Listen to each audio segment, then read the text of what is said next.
Live. Going live. Still going live. You're no, live. Excellent. Hello, everyone. Welcome back. Good afternoon. Happy New Year. Merry Christmas. Proper crimbo. Etc., etc. How has everyone been? Sing with me. Long time no see. It's time to start the music. It's time to light the lights. I don't know what that's a reference to. I'm just assuming that's from something. Okay. Anyway, hello, everyone. Life is a cabaret, old friend. Yeah. I don't know. Things and stuff. Cider cooling the router when? No, sticky. Oh, think of all the sugar. No hoodie. Hoodie's in the wash. Sorry. Hoodie's in the wash. Muppets show. Oh, okay, fair enough. New year, new beards. Oh, it needs to be new hair at the moment. I was just lamenting to Caradog that my hair is awful and needs cutting. It's unwinnable at the moment. It's a torrent. It is a torrent. It's my torrent. It's the one that was featured in a video very recently where I'm just like, I've got a new motherboard for this. Well, guess what, everyone? I've got another new motherboard for it. But I'll talk. It's to fix the stutter on Elden Ring. Don't. Just I was. Did you image your Windows drive? No, I forgot. So it might. One of the things that we might do early on is just pull the drive and just image it. I don't know if we're going to reinstall Windows on it right now, but like I might image it anyway, just because it means that this weekend I can just go in guns blazing. Or I don't know. I haven't decided. We'll get to that. Well, actually, no. We may as well just start talking about it anyway. Do it.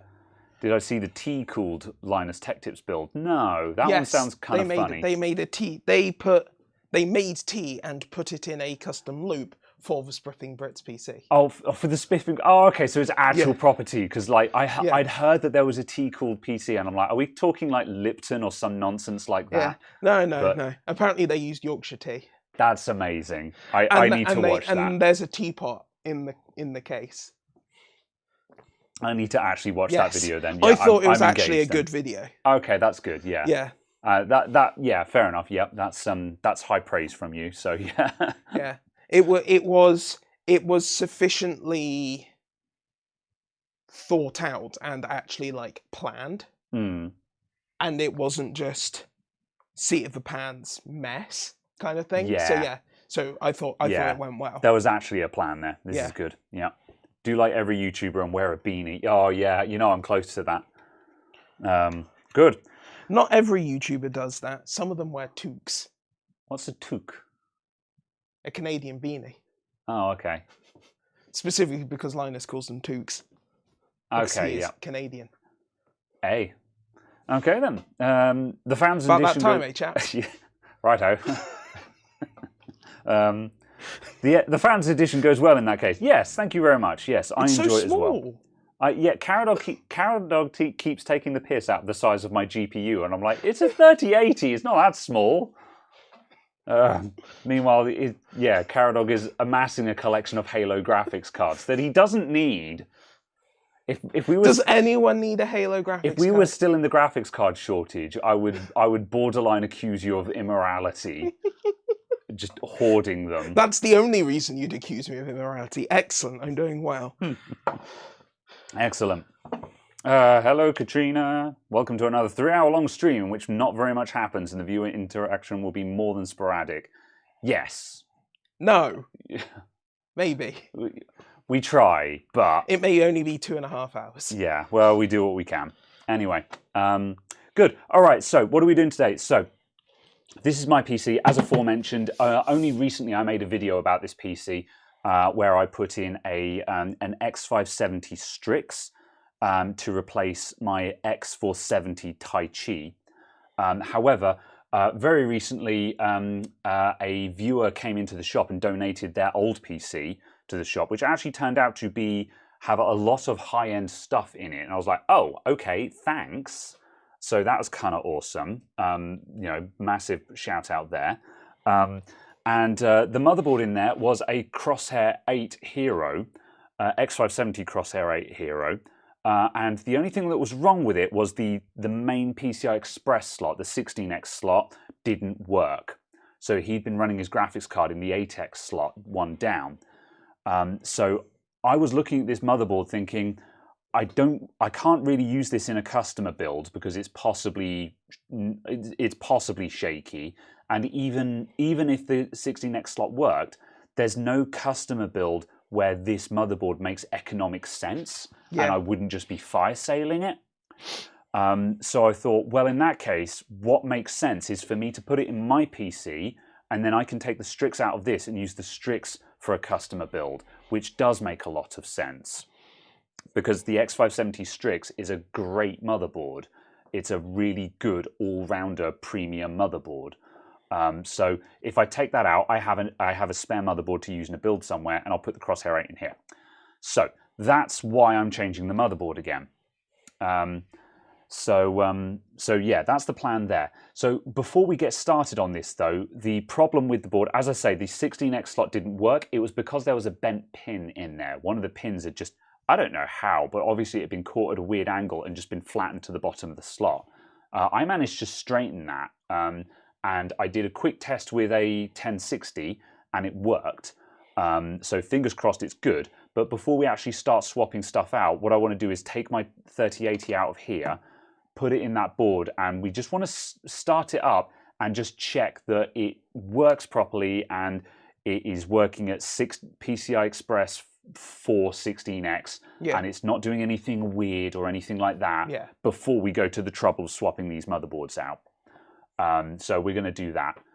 Then we're going to swap the motherboards out, and yeah, that's that. And also, as a special event today, and also there was some talk about reinstalling Windows as well, because I've been having massive stuttering in Elden Ring, which anyone who's been watching my Twitch streams will know about. So I think there might be some software gremlins in here somewhere. It's been a while since I've done a clean install. This has got Windows 11 on it, and that was an upgrade from Windows 10. So both of my upgrades from 10 to 11 have broken. Yeah, it's the first time I've had an OS install break in 6 years. So normally I'm not really fussed about using old Windows installs and stuff like that, but just after a while, just if your computer has just got gremlins in it and it's just not quite right, and you haven't done an actual clean install of Windows for a few years, it's probably about time to do a clean install. So I'm keeping an open mind about that, but I don't think we're going to do that on stream because reinstalling Windows isn't very exciting. So no, absolutely. Yeah. So we'll just pull out the drive because we're swapping the stuff. That's it. And at least gives the option of snapshotting it. Yeah. So that's that. We also have a special event.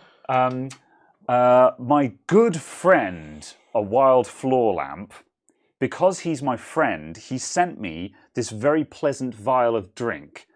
Do you know how to pronounce this? Do you want to try and pronounce that? I have no idea what this is. Well, you kind of speak German. You speak some German. Oh, I have absolutely no idea. Okay, I'm going to try that. All I know is that it starts here with chili spirit something, and I'm just like, yes. Yeah, this is 80%. It's I think it says Kellenschneider Chili Spiritus, and it says sehr führig mit Vorsicht zu genießen. What's that about causing genocide? Shush. And it has a very angry-looking skull on the front. My good friend sent this to me, and I'm sure because he's my friend, it won't do me any harm. I think the literal translation was something like throat cutter. My good friend sent this to me because he's a good friend and doesn't mean me any harm. So for a dare, we're going to try some of this as well. So we'll test the motherboard. I'm going to try some of the danger drink, and then I will probably be sobbing for the rest of the stream. So, oh, Katrina says it says enjoy but be carefully. So, yeah. Floor Lamp just wanted to one-up you after the Grubenführer. That was actually really nice, though. That's the difference. The drink that Katrina sent me was genuinely very nice. Like, it was fierce, but in a like, oh, that's a fierce hot toddy. I don't actually remember this. I tried it off stream because I ended up there were 3 vials and I shared it with John and Kyle when they came over for the gaming weekend. I was just like, I don't recall this being a thing at all. Yeah. I'm like, however, what's it was happened? nice. It was a hot toddy kind of thing. Whereas this, I'm sorry, I cannot take someone being described as hot toddy seriously. well, you know what I mean. However, this I think actually means me physical harm, so I'm slightly scared. Anyway. If you had blocked sinuses, you don't have sinuses. Yeah, I just. Oh, I've got ice cream ready. Like I said to Caradog, I said on a scale of 0 to sobbing uncontrollably for the rest of the stream, I think this is going to be an 8. So it's 80% DNA electronics, but also it's chili. So it's, and like super hot chili. Yeah. Apparently. So that's the problem. It's strong alcohol and strong chili at the same time. Anyway, so let's get this guy out the way. Well, actually, I need to take the graphics card out, so I shall take the graphics card out.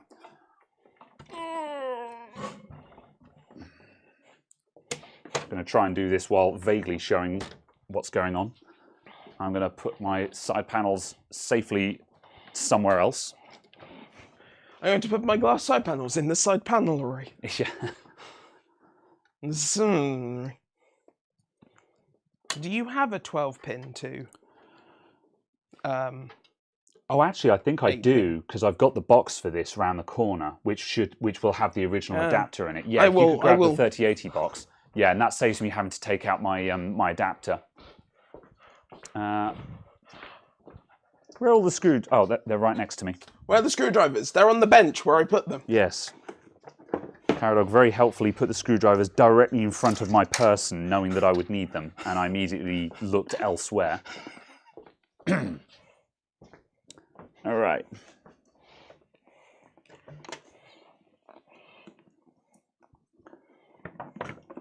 All right, that's that.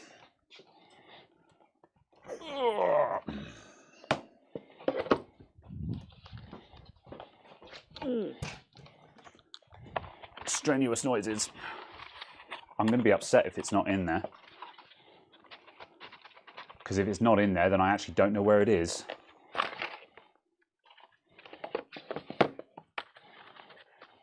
Oh. Oh, there it is. Yep. There we go. Oh, yeah. I was getting very worried. Then I was like, oh, if I actually don't have that, I'm going to be very sad. But yes, good.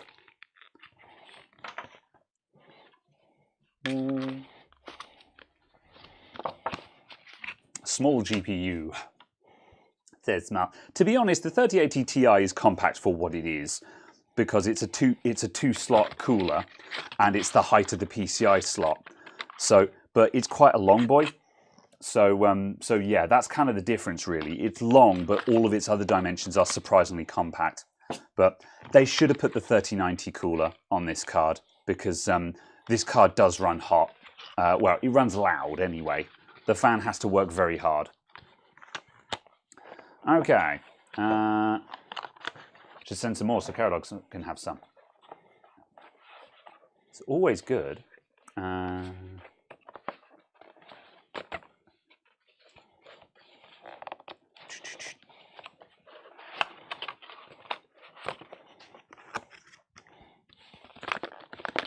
Reading through the chat at the moment.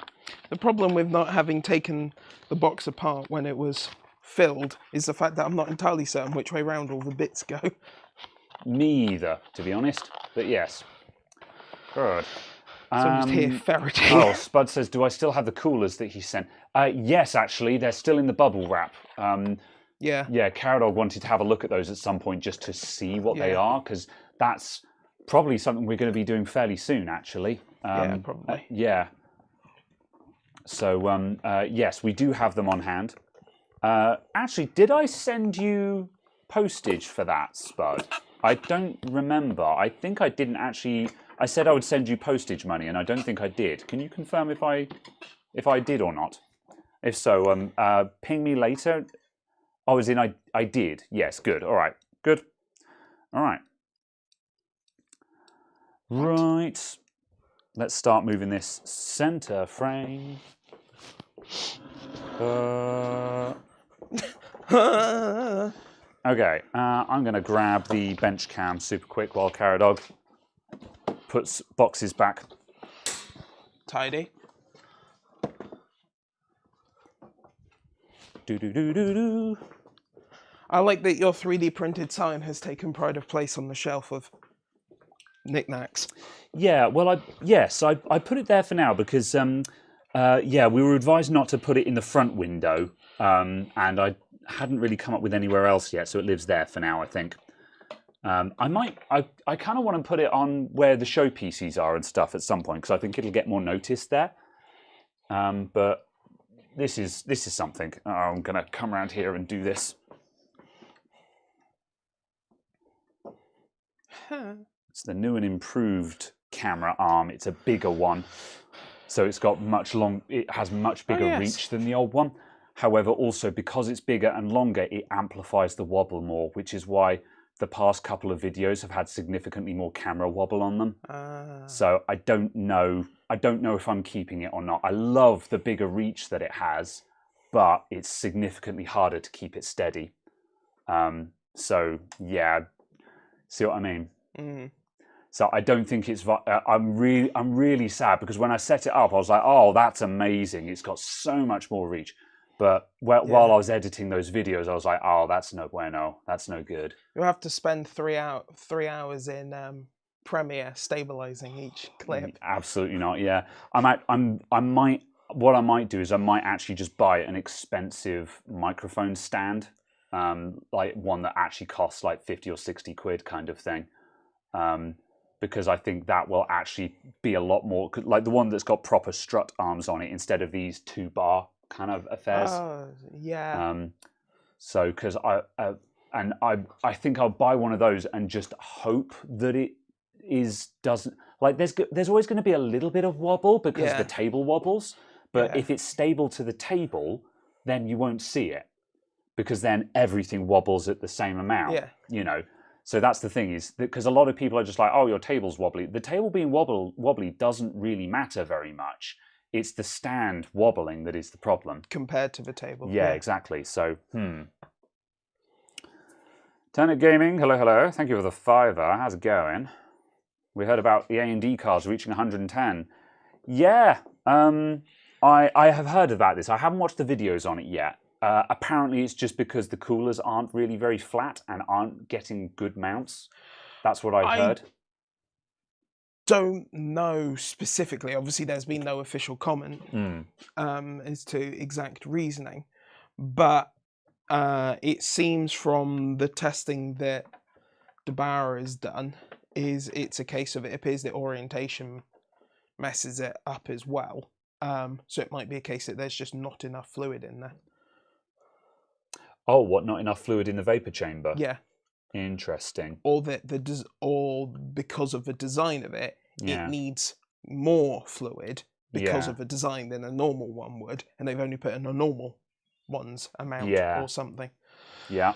So yes, I think it's slightly an answer of inconclusive. However, yes, there appears to be an issue with specifically the reference design vapor cooler. Yeah. Any of the partner model ones are completely unaffected. Yeah, and also the important thing is because this is a problem with the cooler and not an architectural issue that is causing the hotspot, it's kind of not a big deal because they can just put a new cooler on it. Yeah. So it's obviously a big deal for everyone who's affected by it. If you and bought it's a big deal for all then, the ones that are in market. But in the sense of being able to resolve it in 2 months' time or 3 months' time, stick a new cooler on it, send all of those out to market, recall the other ones. It's fixed. It sucks, but it's fixable without it taking, a year for refabbing of silicon and stuff. Yeah. Apparently AMD have confirmed that it is faulty vapor chambers. Yeah. So, yeah. Yeah. Sorry, I meant they haven't confirmed specifically how they're faulty in the sense of if it's a flatness issue or a water fill level issue or a sinter material issue or something like that, as far as I've seen. But yeah. Yeah, that's fair. Fair enough. Apparently some of the partner cards are affected as well. It might depend on whether that is... The reference design cards. Because that's the thing because AMD don't make graphics cards. The AMD reference cooler design partner cards Yeah. are affected. All of the other ones are not affected because they use different vapor chainers and so on. Yeah. So, because technically the AMD card is a partner card because AMD don't make cards; they have a manufacturing partner, which makes their card. Yeah. But Can this you is not. Can we show a picture just so we can be Yeah, explicitly clear on what we're on about? Yeah, certainly. So what it is it's the black one. We're talking about. Was it the 7900 XTX? XTX? Yeah. Yeah. And if you go images, basically you want any of these. That one's a good one. Yeah. Any of the ones that look like that. OBS desktop. Bam. So we're this talking about one any here, of the ones that look like that, irrespective of whose name is on it, whether it's the ASRock one or the the Asus one or what have you, any which have that cooler design are the ones that are potentially affected. If you click on the Sapphire one in the top left, yeah, that Sapphire one is a completely different design, and those ones aren't affected as far as we know. We haven't seen any reports of any of those types of partner cards, the ones with the actual different cooler designs. Yeah, because that's completely different cooler. Yeah. Whoop. Face cam. Very good. Yeah. So yes, a bit sucky just because no one likes a rough launch like that. However, hopefully AMD will step in and sort that out and just say, that's a recall. Get your card swapped out. Yeah, absolutely. It's a bit of a shame, really, because I think AMD. I think, in my opinion, everyone's still whining about prices. However, based on what to expect, I think AMD have done okay with the 7000 series launch. On the XTX, absolutely. Because it's a case the XT was too high for its performance percentage. Yeah. But I think what broadly speaking, though, they perform about the same amount as the equivalent NVIDIA card and cost slightly less, which is a good place to be, really. Yeah. Obviously we all want them to cost significantly less, but this is the real world. But it's also a case of kind of the price difference is commensurate with the performance difference comparatively. So so it's not terrible. Yeah. Fair enough. Simple solution, don't buy AMD. Well, that's the thing is, do you want to go and buy NVIDIA's not 4080, but actually 4070 Ti? Do you want to have that conversation? Yeah. It's just, we don't have a lot of choice. And if we want to talk about who, obviously we're getting into the realms of good guys and bad guys here, and obviously none of them are your friend. Yeah. However, AMD are currently a company that deserves a lot more support than NVIDIA does. So, I think it's the thing that I think it, slightly annoys me is always the case of when people go, I want AMD to release this cheaper graphics card, so I can buy the NVIDIA card for less money. And it's kind of a case of, sure, but why don't you buy the card from the company that is releasing at the lower price to bring the lower prices to the market? Yeah. I'll put some thermal paste on that. I was just going to put that on with old thermal paste because we're not testing CPU load. Yeah. So I'm just going to stick that on. It'll be fine. Because we're just going to throw like superposition at it or something like that. Yeah, exactly, which is reasonable. Oh, excuse me. CPU light. Oh, excuse me. Yeah, Unigen basically doesn't touch the CPU. No more so than the GPU overheads anyway. Yeah, absolutely. I'm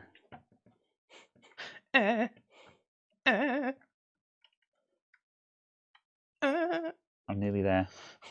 Almost. Oh, I've missed. I've slipped out. Hang on. Okay, there we go. It's back in again. Some comment about, do you need someone to guide you in? There we go. Anyway. So I'm cider, yes. All right. Keyboard and mouse. Yes. The test drive is already in there. Right. That's that. That's that.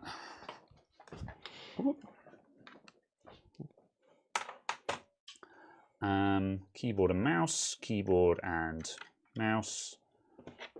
Power on. I honestly thought you just shoved it into the wrong. Type-C port. I was just like, how?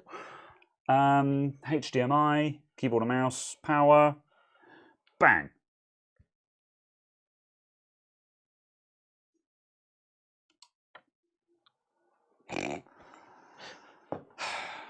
I see. Also, I'm not entirely certain you're allowed to say ignition or bang. Yes, okay. Let's have some bench cam. Also, can we have some focus? No. Je refuse. All right. All right. I see a Trev in the chat. Hello. Okay, all right. Calm down. There you go. Wobble cam is go. Yeah, I know. You can see what I've got. It's going to be even worse on this table as well because this table is mega wobbly. So this is kind of worst case scenario here. What kind of performance are we aiming for? At the moment, nothing, Trev. We're just testing. We're aiming for it to function. Yeah. This motherboard had a faulty PCI Express slot and needed a pin straightening out on it.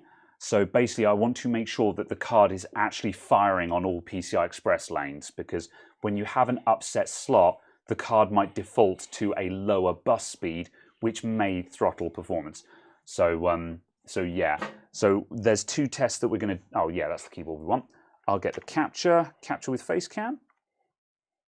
XR1.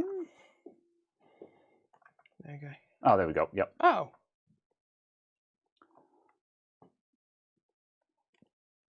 No! What were you looking for? Oh, it's there. I moved it. I see. You put the overclocking tools into the overclocking folder. Yes. I'm just going to see if Benchmate actually installs this time. Okay. Very well. So yeah, what we're going to do, we're going to fire up GPU-Z or GPU-Z because GPU-Z will report the bus speed, and then we will basically just throw superposition at it and just make sure that it doesn't fall over. And then that will be enough for me to be content that this motherboard actually works, and then I will put it in my computer. So, earthquake cam. Oh no. I am trying to make sure that I just don't touch the table. Is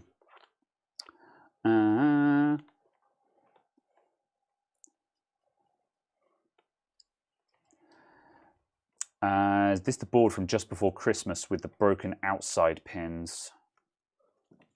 You did a video fixing a customer motherboard.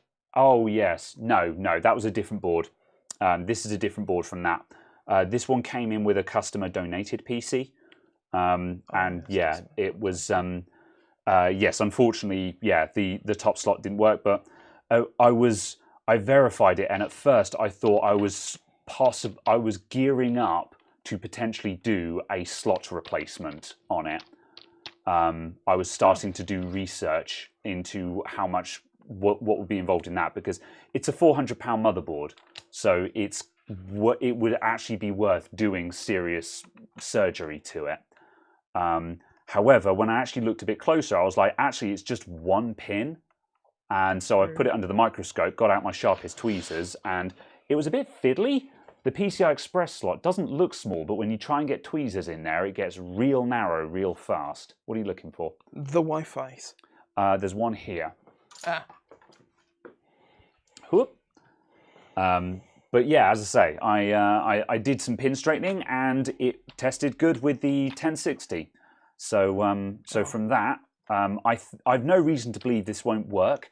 But before we go to that, before we pull my PC to bits, I want to know, basically. I want to know. Always alcohol time. It is. We're going to go for it in a minute.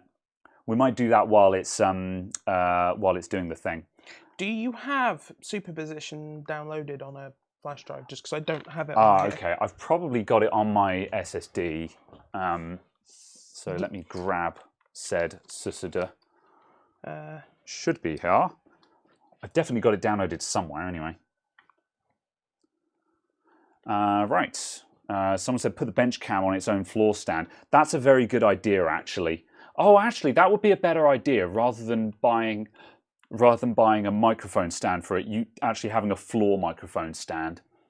Yeah. So yeah, that's actually a good idea because like that's going to need a lot of reach because it's going to have to go behind the bench and be able to reach all the way over, which is a long way to reach. But microphone stands are designed to reach like that. So, yeah, that's actually a very good idea.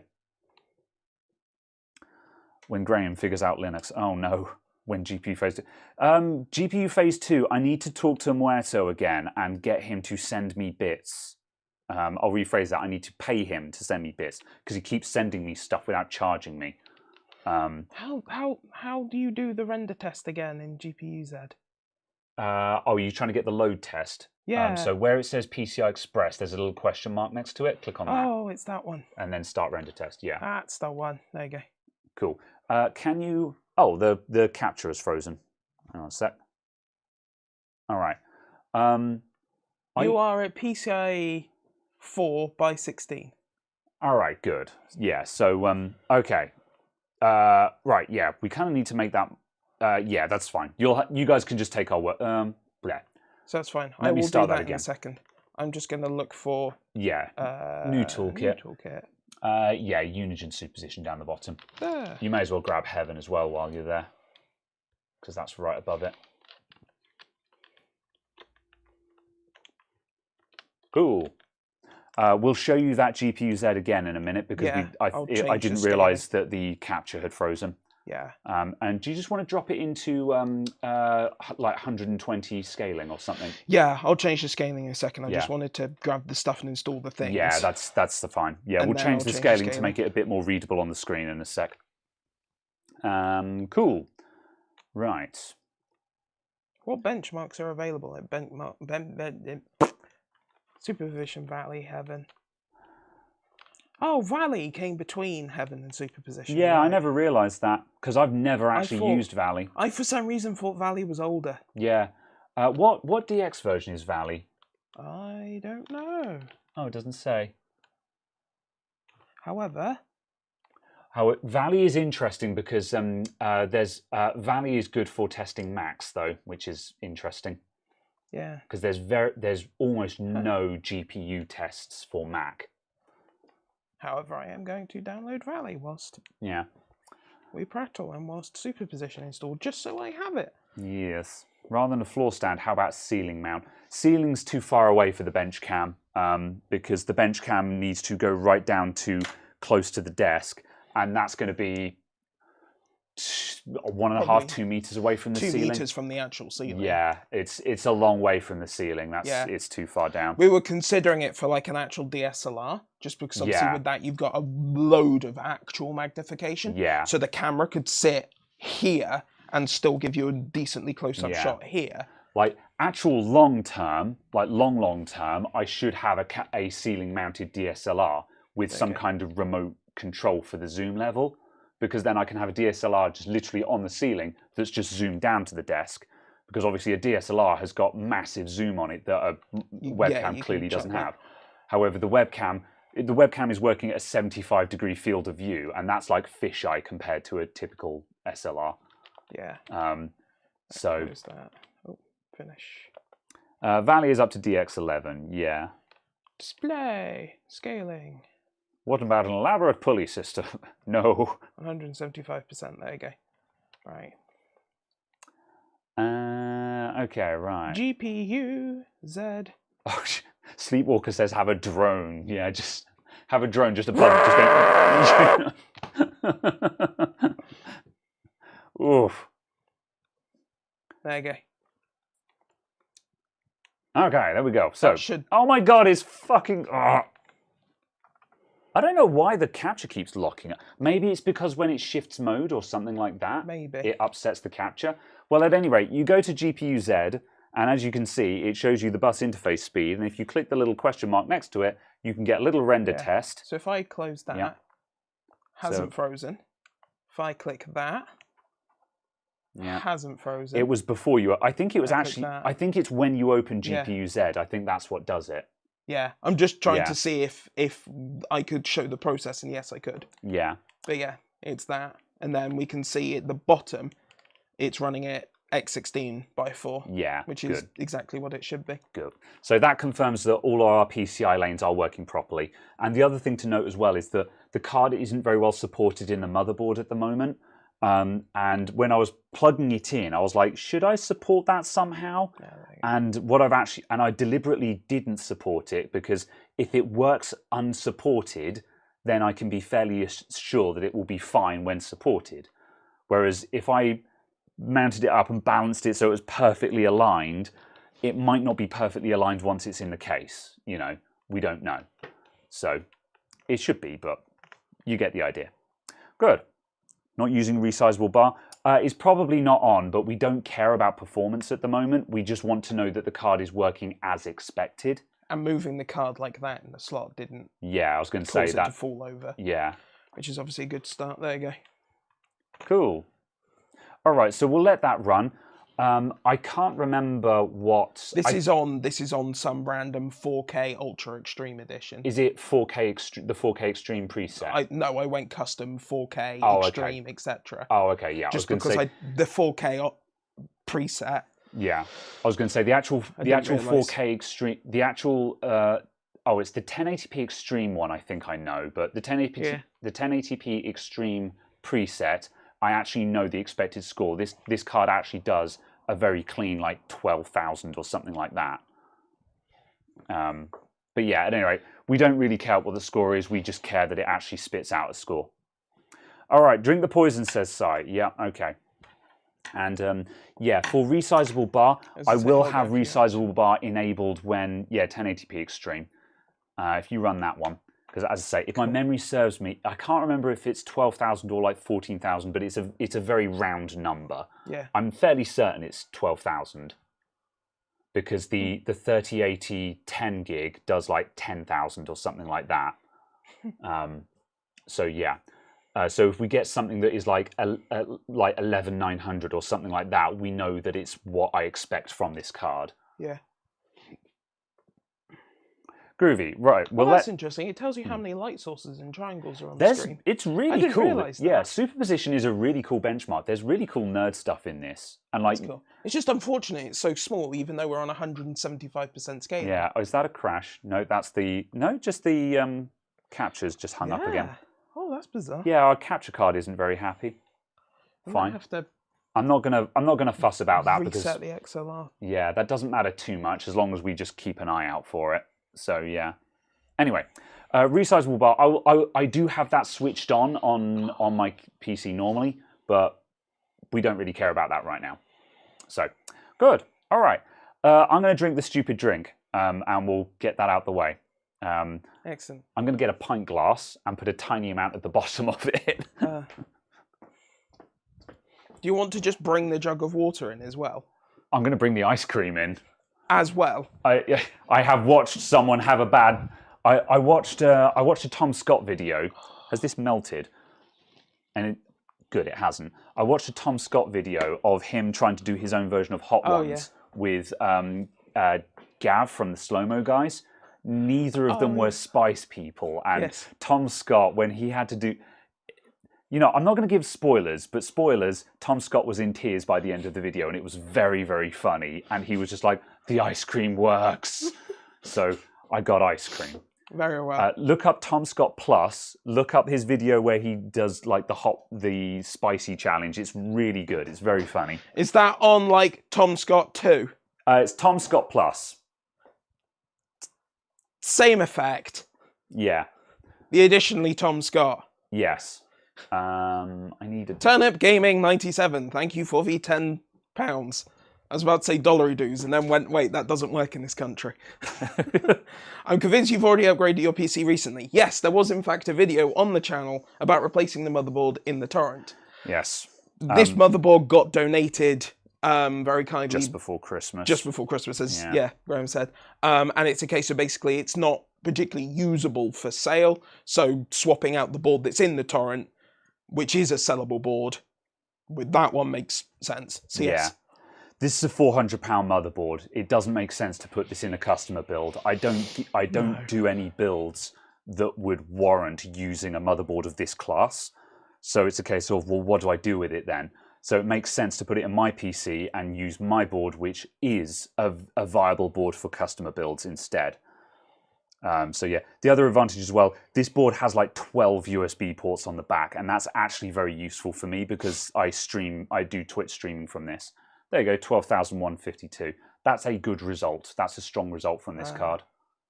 So yeah, which might be down. Yeah, there's lots of factors that may or may not contribute to that, but either way, that's a solid score from this card. Yeah. Right, let's do the stupid thing. Let's get this over with. Here we go.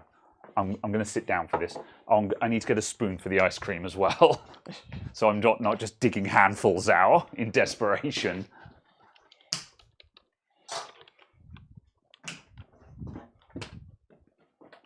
Fear.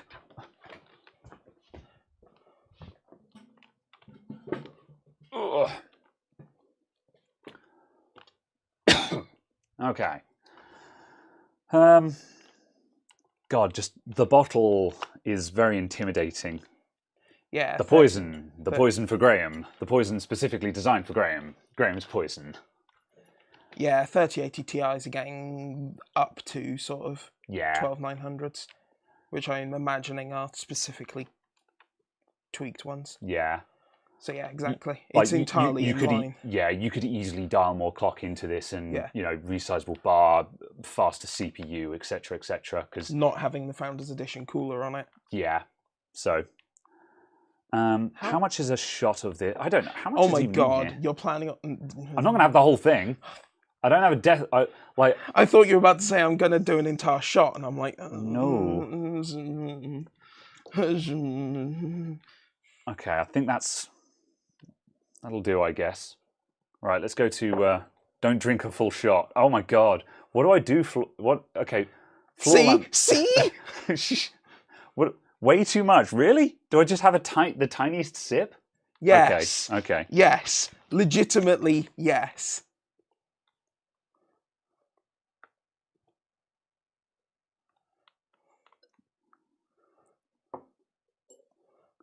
I'll just rub my eyes now, you know.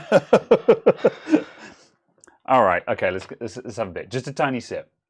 All right, so Wild Floor Lamp, you're my friend, so I trust you. All right, okay, let's All right.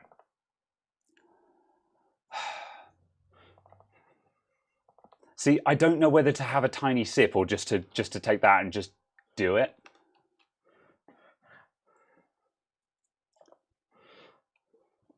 You're an adult, you can decide. Ooh. Ooh. Ooh. See, it's the alcohol. Oh.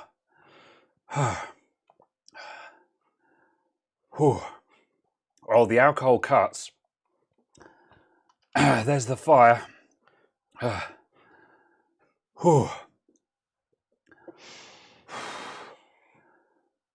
Oh, that gets the adrenaline pumping. I'm gonna... I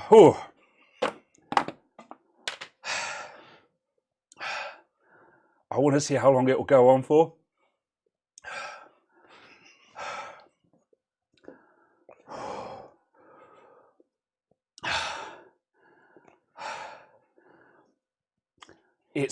It's heat when I breathe.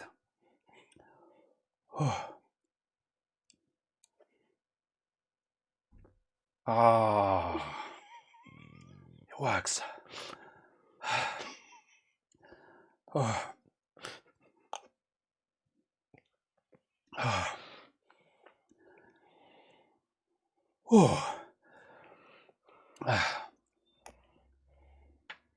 Oh.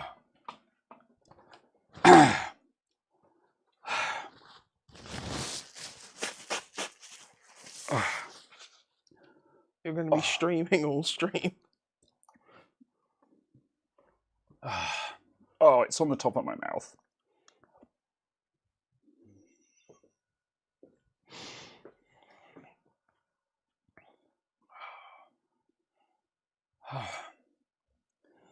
Oh.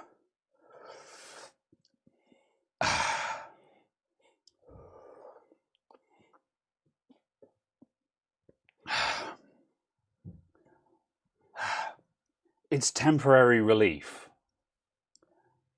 And then it comes back.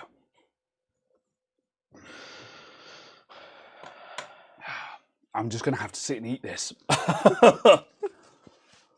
Oh. Oh.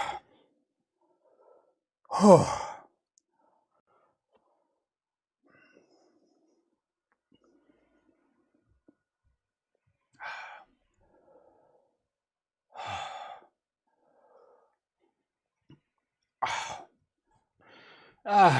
So describe it, if at all.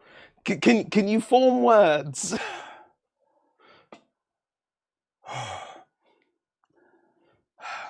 The alcohol hits like alcohol does when you have a really strong drink. But now just the chili is just, it keeps coming back. This mutes it completely, and then just the heat comes back. Mm. It literally is like a burning, but when you burn yourself, you take away the heat source and it starts fading because the heat source is gone. But it won't go away. Oh. Oh, nothing absorbs the feeling, just time. Like, I think 5 or 10 minutes and I'll be okay. Mm. Oh. I'm okay. That is horrendous. But I'm okay. If I didn't have the ice cream, I'd be in a bad place right now. Because, like, water won't fix that. Yeah. Water will do nothing. Because, yeah, what you think is hot is actually your own body temperature now. Mm. So glad I got the ice cream. I'm so glad I was prepared for this. If I hadn't got the ice cream, I would be in such a bad place.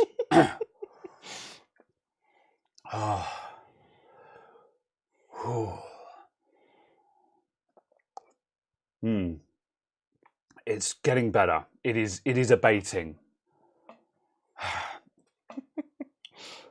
Still. Oh. Yeah. How brave you feeling. Well, see, that's the point. I absolutely have to do it. Are you going to try it? Yeah, absolutely. All right. You don't have to. Oh, no, I absolutely will do. I'm just going to wait for you to recover. All right, fair enough. Because, like, I was going to ask you at the start, because I was like, don't feel peer pressured into doing this. Oh, no, I don't. Like, if you were looking at that going, I do not want to do that, I wouldn't pressure you into it. No.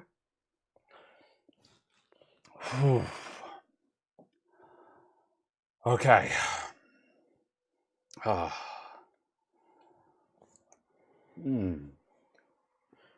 So I obviously I have no idea, but it's kind of a case. So I feel like it's one of those things where stuff gets hot and it continues getting hotter, but your idea of how hot it is already maxed out. Yeah. So it's like, it doesn't matter if this is 100 times hotter than the other thing I had.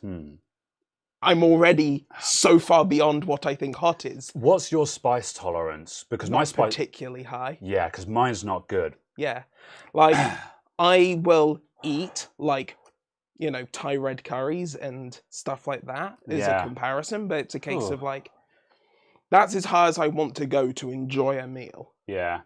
There's a couple of people saying a hot coffee will help. So I might just go and get a coffee on the go. Yeah. To be honest, the ice cream is extremely effective. The ice cream is very helping. Yeah.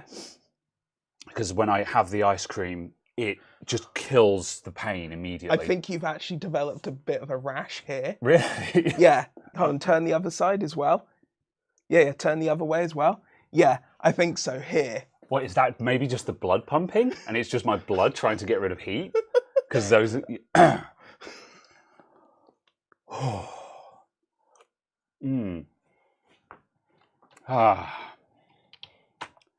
Nothing helps with this. I tried it all, says Wild Floor Lamp. Oh. Oh.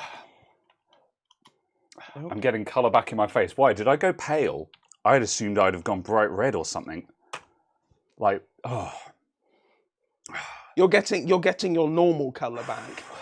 Yeah, my normal pallor. Oh. Where did I get that from?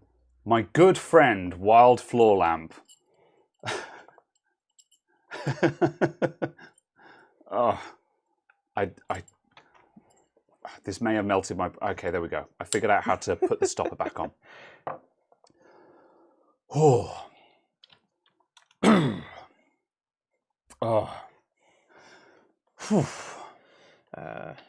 Are you not entertained?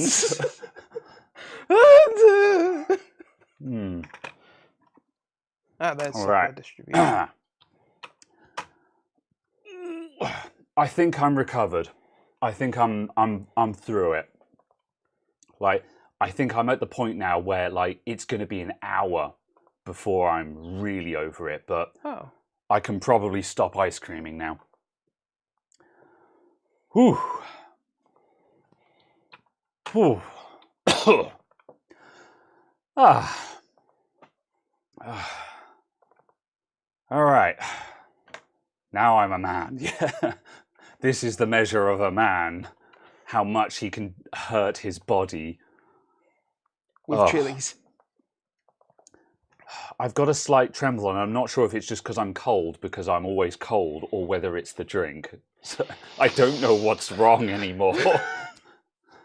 Whew. The ice cream's going to melt fast. These lights aren't hot. It's all LED stuff. It's soft because it's been sitting out of a freezer, but that doesn't matter, to be honest. Yeah. Whew.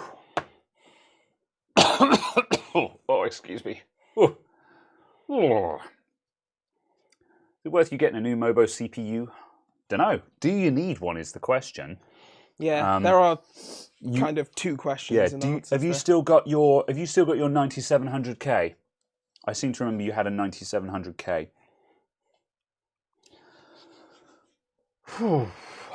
Right. I'll wash this out.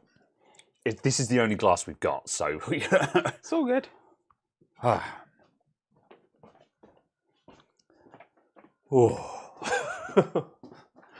Indeed. Oh boy.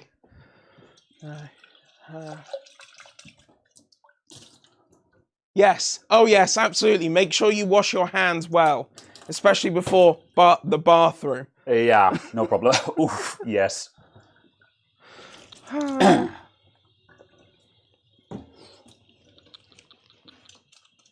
There you go.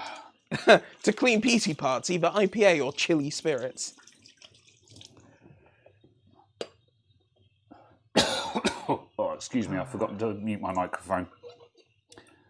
This is just me in the kitchen, living my life. All right. Very well.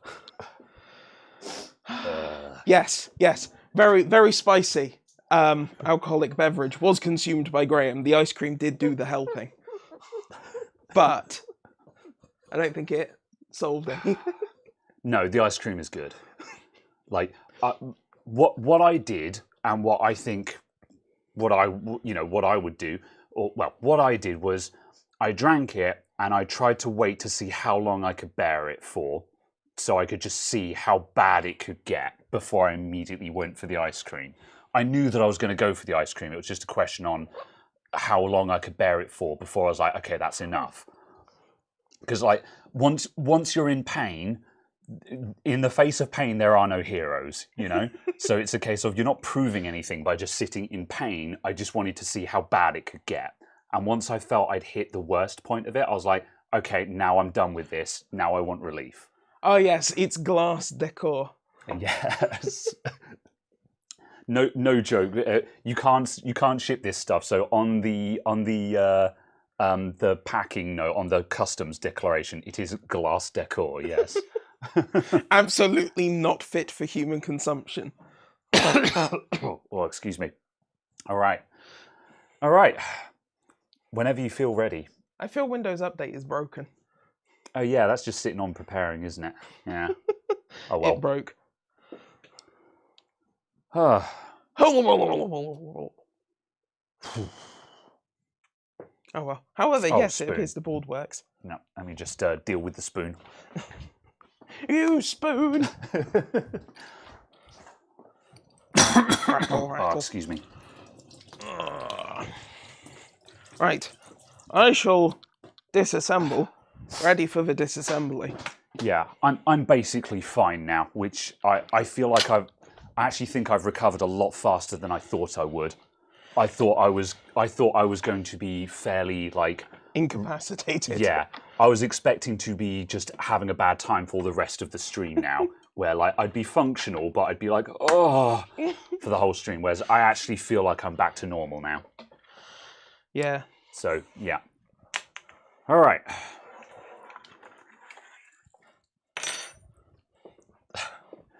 Here comes Caradog. He's going to be like, that's all right. No, absolutely not. Prepare to die. All right. There we go. I like just the degree that there's like, none shall escape. Yeah. It literally looks like a vial of poison, doesn't it? Oh no, it's running down the side. Oh, it did for me. Here, I'll get it. I got it. Oh God, it smells. Just the smell, you're just like, oh yeah, that's a lot of alcohol. Oh boy. Indeed. Oh. You might be making it worse. No, well, no, because it doesn't smell like a chili drink, or it doesn't smell hot or anything like that. It just smells like strong alcohol. Yeah, it smells of like a cherry or something like that. Oh yeah, it smells like that cherry liqueur. Yeah, but it's probably flavored like cherry liqueur, but the strength of it just completely obliterates any flavor at all. Pre-coat with ice cream.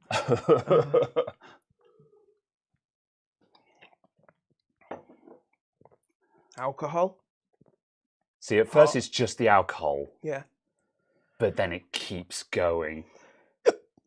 Oh, hiccup a lot? Yeah, fair enough. Because that's my response to hot things. Yeah. These hiccups. Wow, it really is. Yeah, just straight away. Yeah, that's how I know. Yeah. That it's hot is I'll hiccup a lot. You're surprisingly controlled apart from the hiccups. It hurts. Yeah. But it's not, it just is pain. Yeah. And I think I have a really, really high pain tolerance. Yeah. You're definitely tanking it. Like, because I'm salivating now. Yeah. I can feel and your that eyes I'm are watering salivating. and stuff. And my eyes haven't started properly watering. Yeah. But this, ignore this one because this is just a fucked eye. But I'm really salivating. And my throat has become claggy. Yeah. You know, when you're very phlegmy or you drink something really thick and it sticks. Yeah. So yeah, so it's that. And I feel cold on the backs of my forearms. So yeah. And I'm definitely I'm turning more red. But yeah. You're looking amazingly composed. It's okay. Especially considering I didn't have a meltdown, but I was like sort of, nope, need the ice cream. You know, I was like, ah. Yeah. It doesn't feel hot. I just feel pain now. And it's mostly on breathing out. Yeah. But yeah. All I feel is pain. I would describe that as actually drinkable. That's the thing to me. The fact that I'm okay now, you know, I did recover.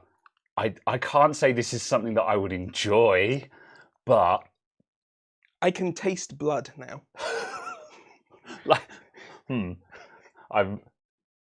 Like, I can actually taste blood. And I'm just like, huh. Well, thankfully, I'm not seeing any blood on your tongue or anything like that. Otherwise, I'd actually be very concerned. Oh, my right hand has gone slightly cold. But yeah. All right. But no, I can definitely feel that I am hot. Yeah. But yeah. Oh, it's so much shorter. The heat from that is so much shorter than like a curry or something. Yeah. It's a completely different sensation. Yeah. That's wild. Very well. That is wild. Yeah. Yeah. Because that was just no taste. That was just No. hot. It was alcohol and then the heat. Alcohol, hot, pain from heat. Yeah. And now, yeah, blood.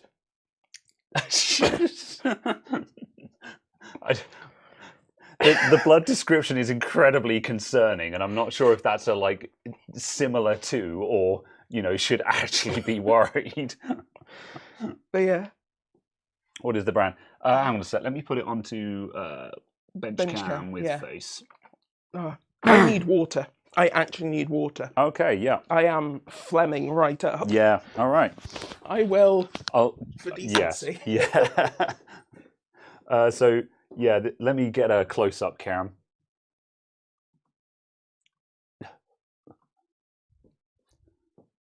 There we go. So this was it.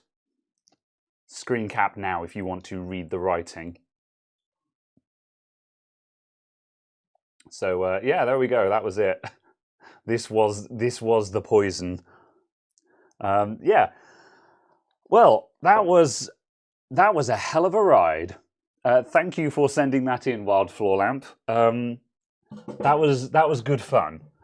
I couldn't say it was something that I would enjoy. It's like not something that I would buy for myself. However, that's one of those things where if you want to take life by the horns kind of thing and have an experience, I certainly had some kind of experience there. So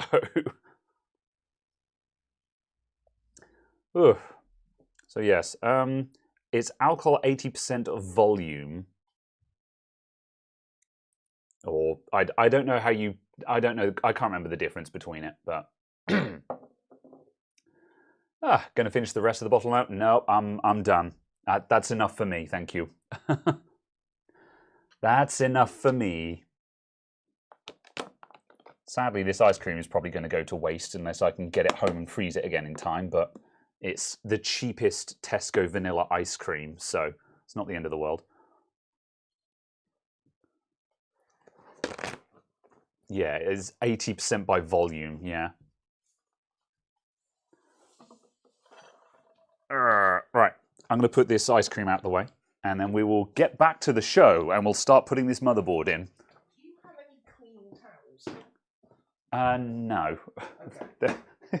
Caradog is like, do you have any clean towels? I'm like, no, of course not. They actually all need to be cycled out.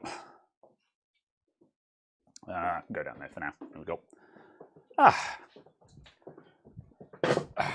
I accidentally rubbed some into my eye. Oh no! I had some on my hand. You fool! So I washed my hands, shook my hands off, washed my hands, rubbed my eye, and went, there's still some on my hand. Oh no! It's everywhere. So, yes. Are you okay? Yeah. Okay, good. Microphone when you're ready. All right. Wait till it comes out tomorrow. Oh, we'll see. I don't think there's enough of it to be a problem. No. But we will see. Yeah. You got 148 proof absinthe. Yeah, I've had Spanish absinthe before. The first time I got properly drunk, I was drinking like 80% Austrian schnapps. Thinking it was, just like a liqueur, peach, like yeah, generic peach drink. That was the first time I ever got properly drunk.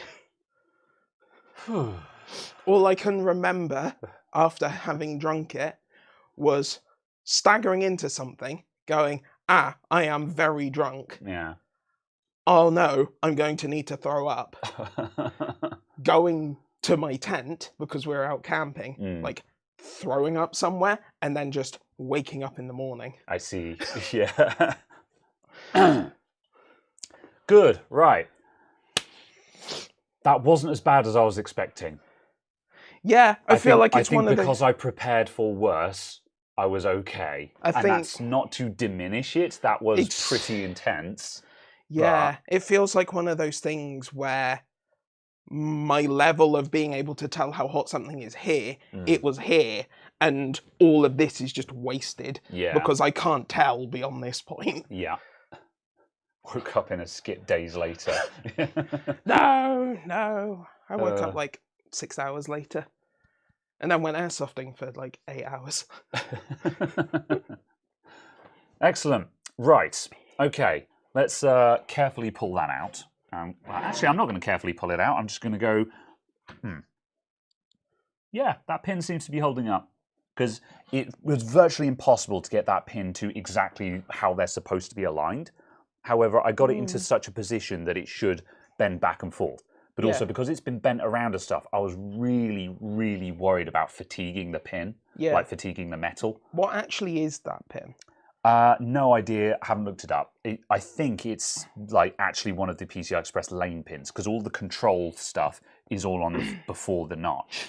Everything after that is actual lanes. Yeah. To my knowledge. So yeah, that's why that slot was actually stone dead. So theoretically, the fact that the card works at all means that it's a win. I don't think it would have worked at a reduced capacity. It just wouldn't work full stop. But I still wanted to test it. Yeah. So, cool. All right. So we'll put this to one side. I'm going to bring the torrent back up, and we'll start taking it to bits. And I'll pop the CPU out of this because I presume you're putting your 5800. Yes. Yeah. Ah. Move that across and put you up there for safekeeping. There you go. Care to tango? Oh,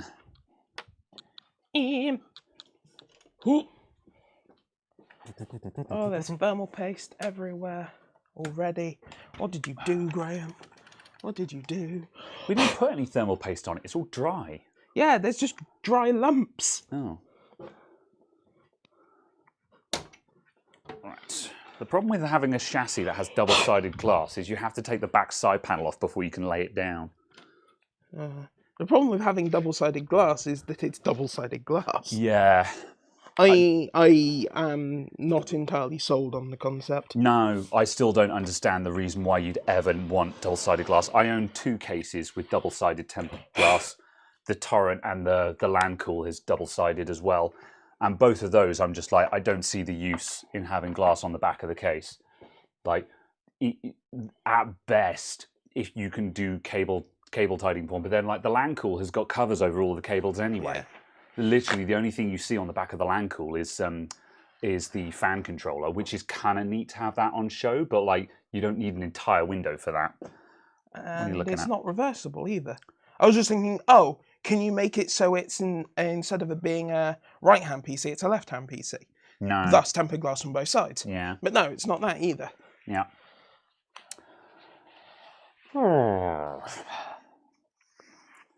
Try the Kraken dark spiced rum, especially the dark roast. Yeah, my one of my friends is a big fan of Kraken. I haven't tried rum in a very long time, so I don't know if it's my cup of tea or not. Last time I had rum was 2015. I remember because it was a Wednesday. It was a Wednesday evening tipple. I see. Yes. It was a significant world event, but for me, it was Wednesday. That's not quite how I intended that. However, yes, that's certainly how it sounded. Oh, that's not actually capturing anymore. Right, bench cam with face. That'll do. Face bench with...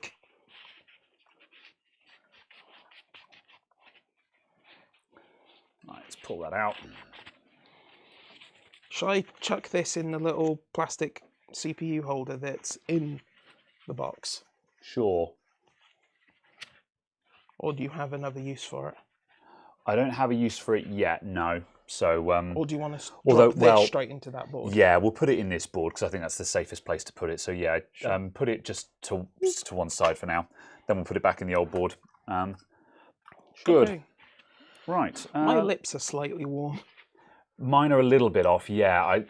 What I forgot to do before I packed it all away was just get some more ice cream and just lick my lips and give myself ice cream lips and then clean up, kind of thing. Although I don't think that would have helped. But I need to just smother myself in ice cream.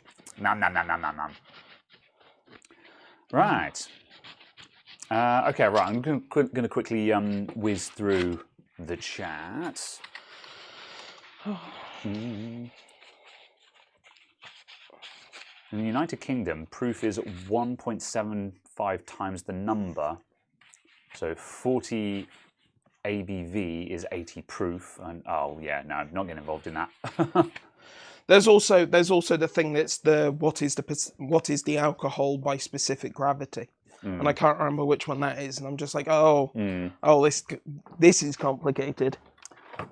Give me a simple percentage. Please. Bench face. What did we get for Christmas? I didn't get a whole lot for Christmas because I didn't ask for much, to be honest. I'm in a very weird place with Christmas presents where it's a case of anything I want is either cheap enough that I just buy it or expensive enough that it's not appropriate to ask for it for a gift. So, you know, it's very difficult to buy for me. So, you know, I got some nice cider. I got some LED lighting that I've put in my my living room at home for additional RGB gamerness for my Twitch streams. Although that's been so-so. It's not as bright as I'd hoped. So I'm probably going to have. That's unfortunate. Yeah. However, I've had a rethink. I know how I can use it. So I'm going to change some shelving and stuff like that. And I'm going to use it for accent lighting instead of trying to use it for illumination, so to speak. Illuminate. You can go there. So not a huge amount. What about you? Did you get anything interesting? Or... No, I got some money and I got a card game called More or Less. And basically it's a case of you have to decide whether the thing on the card, whether there's more or less of something. And it will say like, was more money played to X, Y, and Z football player in 2021 for his footballing contracts than all of the women in professional football in Europe, sort of thing. Oh, that's going to have a depressing answer, isn't it? Do you know the answer to that one? Yes. Okay, so I think it was more. More money was paid to that one footballer than yes, all absolutely, you women. are correct. Of course it was, but yeah, okay, that's kind of neat. Yeah. Or like. That's a fun party game. You know, or it's a case of, are there more than 300 million sheep in New Zealand? You know, sort of things. Yeah. You know, are there more or less than 300 million sheep in New Zealand, sort of thing. Yeah. So we did a couple of sort of rounds of that after Christmas lunch dinner. Yeah, that's cool. That's a good icebreaker kind of game. It gets conversations going, I think. Yes. Which I think is kind of cool. Christmas was quiet this year. It was just myself and my parents, so it was good. Didn't have to go see family or anything like that. I haven't actually seen any extended family for Christmas at all. My parents covered all of that off on the Saturday. They just went and saw people and were like, oh yes, he's busy doing things. He can't see you. I was just like, excellent. This has gone surprisingly well. Very well. And both of my parents were just like, no, don't want anything for Christmas. However, can you help me out with these things? And I was just like, sure. Very well. All right then. I convinced my dad to not buy an inkjet printer. Well done. That's a real Christmas gift, isn't it? Convincing someone not to get an inkjet printer. Well, he's already got a proper laser printer. Yeah.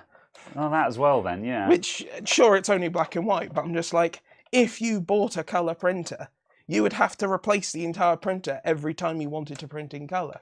because you only want to print in colour 4 times a year. Yeah. You might as well just get someone else to print in colour. Inkjets are just an unwinnable game. If you use them too much, they burn a hole in your pocket, and if you don't use them, they break and burn a hole in your pocket. Yeah. It's just there's no winning. There is literally no winning with them. I think it only works if you buy a more professional one. Like I think it's Epson now have ones which actually have literal tanks on them where you can literally refill ink tanks. There's it's like, okay, that's something that sounds like it might be worth doing. Or like the Canon 6 and 9 ink range, the like professional range, had 5-litre bottles that you'd attach. Okay, yeah. I think that's the only thing that makes sense. And I was just like, oh, 5-litre bottle sold at inkjet cartridge pricing. Yes, can I please order a £47,000 refill, please, for one colour? Yeah. Okay, right. Someone asked about someone asked about radiator orientation. So here's the funny thing. Whenever I mount a radiator with the hoses at the bottom, I get people in the comments telling me that it's upside down. Whenever I mount a radiator with the hoses at the top, people tell me I've mounted it upside down. I mount it in whichever way looks the most aesthetically pleasing. So, as long as the top part of the radiator is higher than the pump, that is all that matters. Oh no. Right, that should just pop out now. You are no longer the choice of champions. No, but now I'm a hero. It says hero there. Yes. I was just looking for any other taglines. It's like, oh, the only other tagline is Republic of Gamers. Ah, yes, that's fine. Which I guess does mean it shouldn't be ROG, it should be ROG. Which it is ROG. Every now, I've got a screw under there. That's why it's not coming out. Every time on videos, I will often call it a ROG Strix, and there will be someone in the comments go, "Actually, it's ROG because it stands for Republic of Gamers." I'm like, I know, you idiot. But also, as far as I'm aware, aren't these motherboards the Asus ROG something Hero Republic of Gamers something? So it's the Republic of Gamers, Gamers, Republic of Gamers, Gamers squared. Yo dog, Republics and Gamers. What's holding me up here? Okay, this is because it's jammed under the bottom because the clearance between the fans and the motherboard is really, really tight. That's why it's not coming out. Hang on a sec, I'm just going to barge out of the way and just stand in front of this properly just so I can... there we go. It just needed a bit of that, but because I was working a crossways slightly, I wasn't confident. There we go. I do like the Strix. I think this is a really good-looking motherboard, personally. You know, obviously when it's got the cover on it. I may as well put that back on because it Have you taken your SD out? Oh, yes, I need to take the SSDs out. You need to de-SSD. Yeah. Okay, right. Let's just switch to that for a sec while I pull out SSDs from this board. Right, I'm going to read the chat.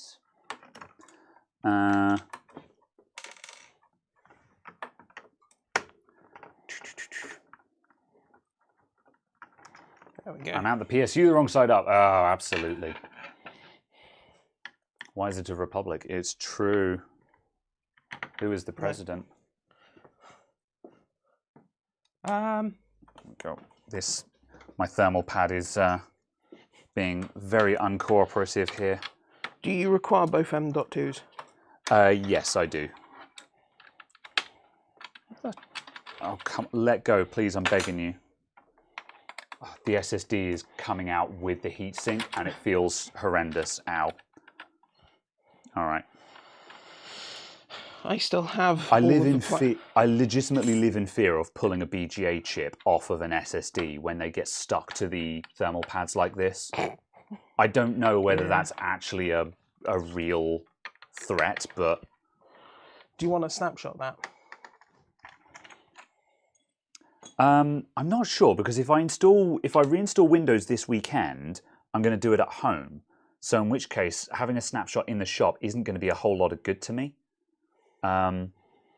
So I may, I think I'm going to end up taking it home, then snapshotting it to my backup drive and just doing it that way. Oh, come on. Please, I'm begging you. There we go. Good grief. Does this come off? That was painful. No. What are you looking at? This bit. So I'm just trying to work out why all of this is blocked off. Yeah. Other than because it sits under the GPU. Yeah, I think it's aesthetic. It might be a chunk of metal for heat sinking, but then if it was that... Oh, yeah, no, it's not. Yeah, it's just aesthetic. Yeah, there we go. All right. I've got another one to come out, so yeah, sorry.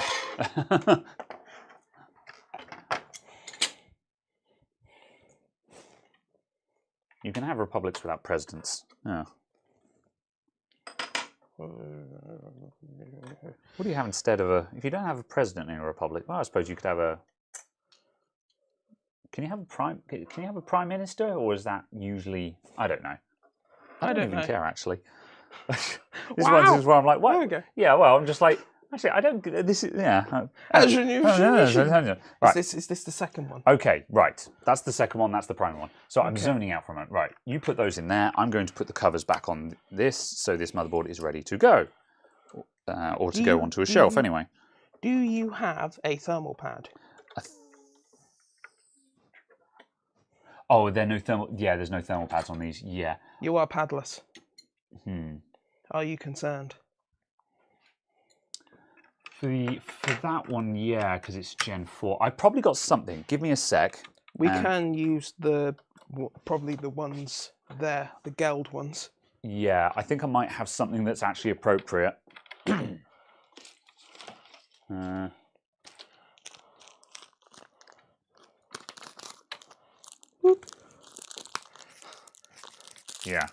Yeah, I've got one. I've got a suitable one here. Have I got one that's already open? Have you just got a bajillion heat sinks? Yeah, well, years ago when M.2 SSDs were, years ago when M.2 SSDs were still fairly exotic, you know, there was a big hoo-ha of everyone going, oh, do you need to have a heatsink on your M.2s and stuff like that. I did actually buy a bunch of heatsinks intending to do tests. I just never got around to it. But I still have these heatsinks, and they came with a variety of different mounting solutions. Like there's a thick boy pad there, or there's a thin one that will probably be appropriate. And so, yeah, I just still have these things kicking around. So, yeah. And I'm not using them for anything because all motherboards just have their own heatsinks now. So, yeah. Right. What was the donated PC specs? Well, it was the Crosshair Hero 8 with a 3950X in it and a 5600 XT. So it's a fairly high-spec computer. As I say, the main problem with it was that damaged PCI Express slot. However, with that being fixed, that's obviously that's now a non-issue. So yes, I was quite surprised when it came along. However, you know, I'm not going to complain. What are we up? So yeah, Crosshair. The Asus ROG Crosshair is their high-end AMD series. So this is the Crosshair 8, which is the X570. There is a Crosshair 8 Hero, which is what we've got, and the Crosshair 8 Extreme, which was the fancy exotic Asus that Caradog has. Yeah. It is somewhere. It is not here at the moment. Ben Laird, thank you for the tenner, man. Hi from Scotland. How you doing, man? Going to clean up some thermal paste. And the RAM, yeah, the RAM is Corsair, yes. Right. No, I did not use very much. Didn't use enough of that. Oops. Wow, this thermal paste is just clagging up in a really odd way.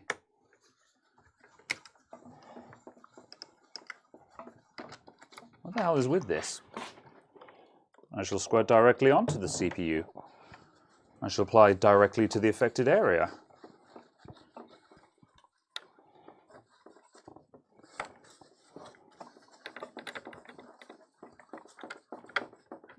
Stop wobbling, table.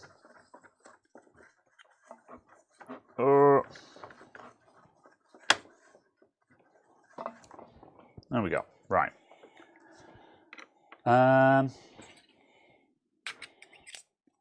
What AIO cooler is this? This is a NZXT Kraken Z62. So the Kraken Z series is the one that has the nice little LCD on the front, which you'll see when we turn it all on. And it is a 280mm radiator. Thermal paste on the sides of the CPU. Oh, I used way too much paste on this when I fitted it. Did you also fit it like this? I don't recall, and I refuse to answer. Okay, right, I've already got thermal paste fingers, so if you could unlock the latch, I will just drop that straight in.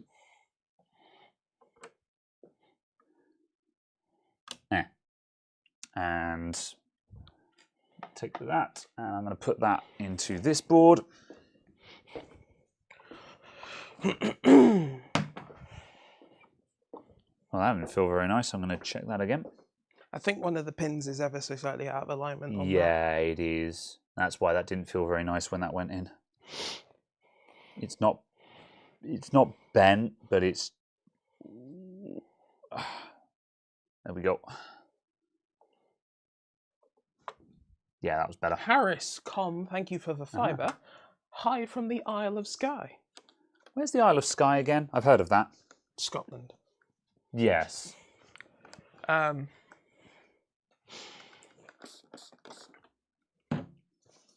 not actually certain specifically. I can't recall. Well, hello to the Isle of Skye. Here, of Scotland, here. I see. I think, but I'm probably quite off. Yeah.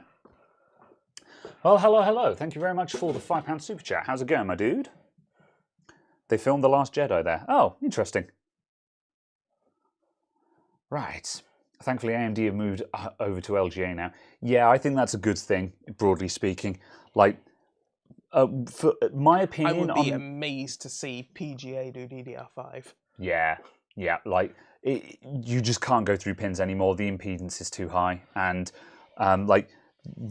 also from a practical perspective, a lot of people like PGA because you actually have a decent chance of straightening pins on a CPU without, as a layman.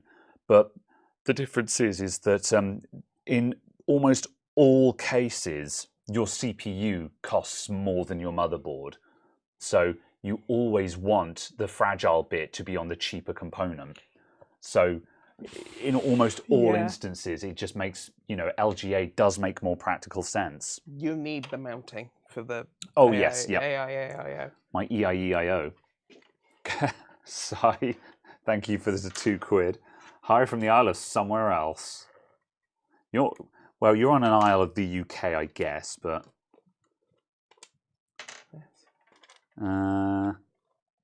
And Mike Visions fiver as well. Oh yes, I thought that was the last one I just read. Happy New Year to the both of you. I have been watching your antics with alcohol. Graham, your face is a picture. Yes, you were certainly far more expressive. Yeah, I don't know whether to be disappointed with you or not. We need to swap the RAM as well. Yes. Also, do you really only have a 3200 RAM kit? Yeah. Oh dear. Yeah. Oh dear. I didn't specifically buy that RAM kit. No, I know someone else did. No. I got it as part of a bundle with a motherboard, CPU, and RAM, and then at some point I was like, oh, I kind of need 32 gigs in my PC. Where's the other one gone? The other one is 16. Yes, where's the other module gone? It's three there. Yeah, I'm not sure which one's which now. There you go. I wanted more RAM, and I was like, well, I have this 32 gig kit here. It's not super exotic at 3200, but I'm 3200 is fine. It's it's not going to blow anyone's mind, but blah blah blah blah blah. Please excuse me whilst I do a Google. Do it. Yeah. Because I think this might be an interesting module from the version number. It is. Thank you. Right. Okay. I'm gonna carry on fitting this while Caradog has covered the chat. I have not. Oh, he's snapped it. Very good. Let's see. What version number is on the sticks that are going into the board? So the ones that I'm using. Yeah, this is a hacking B-die kit. Oh, is it? I thought so because it was 4.31. I was like, 4.31. That's the B-die kit. Oh, interesting. It's a 16 gig kit. Well, yeah, of course it is. Yeah. It's a B-die kit. Oh yeah. Oh, that's such a shame. 16 gigs isn't enough. I need 32. I know. Like, that's why I've yeah. got 2 kits of the Viper Steels. Yeah. Oh, that's such a bummer that I actually do have a B-die kit on hand. Right? Oh, I almost wish I didn't know that. Yeah. I almost wish I didn't know. And then the other one is a 3 point. This is 3.31. Yeah. 3.3. This is going to be some trash one, isn't it? Micron D. Oh no. Is that bad? Is Micron D bad? Wait, what? It can't be. Can't be. Unless it's dual. Hold on. Are there memory modules on both sides? Hang on a second. Like 16 gig modules? Yeah, it's double-sided. Ah, okay, it's dual rank. Oh, I see. Okay, that's how. Fine. Fair enough. Okay. All right. You were just like, oh, that's dual rank. Fine, fair enough. I'm like, is that bad? I don't know. You want to have as many ranks as possible. Okay, ultimately. Yeah. So it's a case of kind of, the comment is having 2 dual rank sticks is easier to drive at higher speeds than having 4 single rank sticks. Very well. But it's a case of you want more ranks. Yeah. Please acquire ice cream for the 21st. Understood. Okay. Okay, right. Hang on a second. If you pull the motherboard up and down your pullover enough, will it stick like a balloon? Not this one. It's heckin' heavy. But also, like, this is England. We don't believe in static here. It's I feel not like real. it would stick. Yeah, it can't hurt us. It's spiky enough. It will probably cling onto some fibers and hang off. I'm not going to test that though. Yeah. So yeah. Right. Micron D isn't bad. Yeah. Yeah. Oh, but the 8GB D, not the 16 gig ones. Well, it's 16 gig dual rank, so. Yeah. It's the 8 gigabit dies, which are okay. Yeah. Fair enough. Yeah. Good. In theory, that means you should be able to run high speed. Do you want to put us onto bench cam? I will find OB.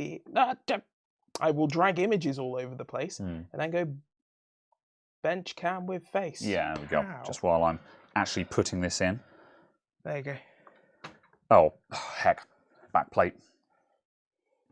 It's easier to do this while the board isn't in the laptop. Anyway. Desktop. Yeah. I think my brain is still on fire, but there's no heat sensors up there, you know. Help me!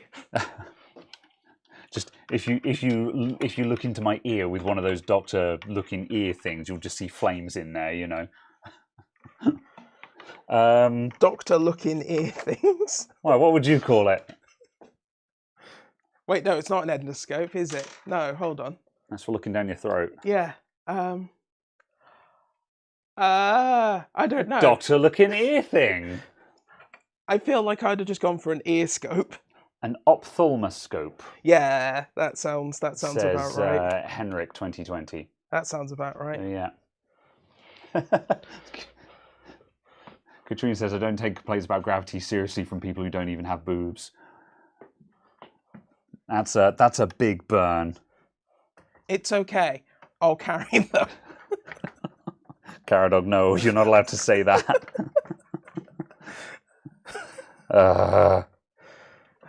Okay, right. I'm hoping I won't say.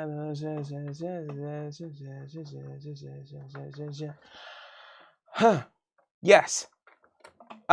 In short, adding more RAM modules to computers generally means you need to play around with it if you're running at high speeds. Yeah, it's one of the reasons why in an ideal world you don't want 4 modules. A lot of people are just like, oh, I want 4 sticks, fill up those slots.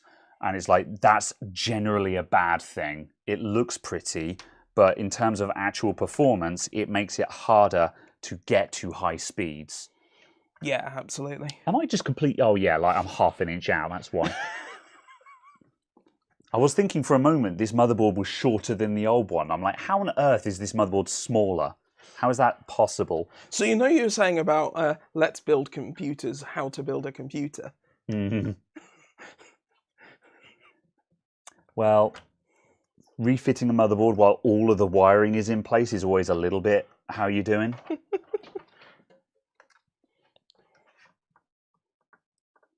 All right.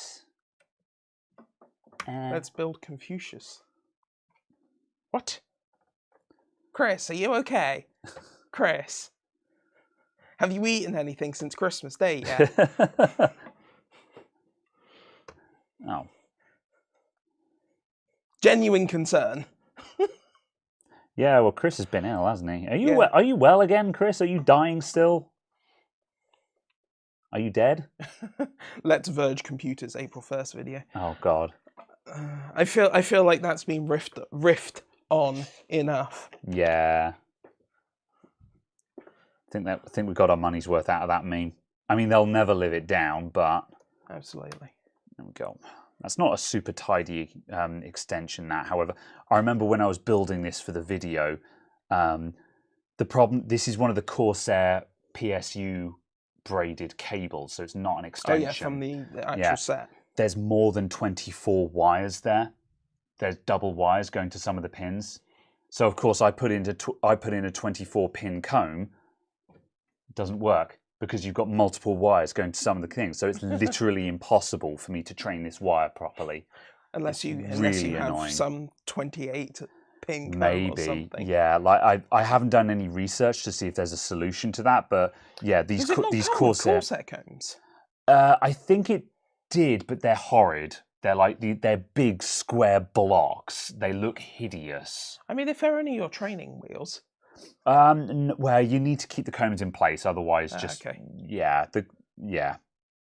because you never quite get it right. I mean, you might do if you've got really expensive cables, but these Corsair cables are sort of mid-range. They're better than them with hairspray. Yeah, they're better than cheap, nasty ones. But like they're not as good as like Cable Mod or something like that. But I can't stomach the cost of Cable Mod, so yeah. Oh, absolutely. hell's bells! I've got to relocate the USB 3 to there. That means this has got to come out. I might be able to get away with not having to take the motherboard back out. Okay, right. I'm going to stick in a screw just so the motherboard doesn't fall out. There you go. All right, you're in charge of chat while I Very nice. swear. Was you swear? Chris says that he started eating again on the 1st. He is a bit ill, but mostly better. Thank you for the concern. Good. You are welcome. As much as we continuously tell you to stop, oh boy. I thought you'd put this back together, man. Well, no, because the screws are over here, I think. They are. I'm going to quickly put the screws back on this, just so I can put this out of the way.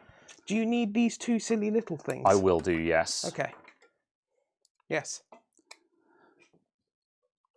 I hate Asus boards for this. The way that you have to take off like 10,000 covers to remove the M.2s.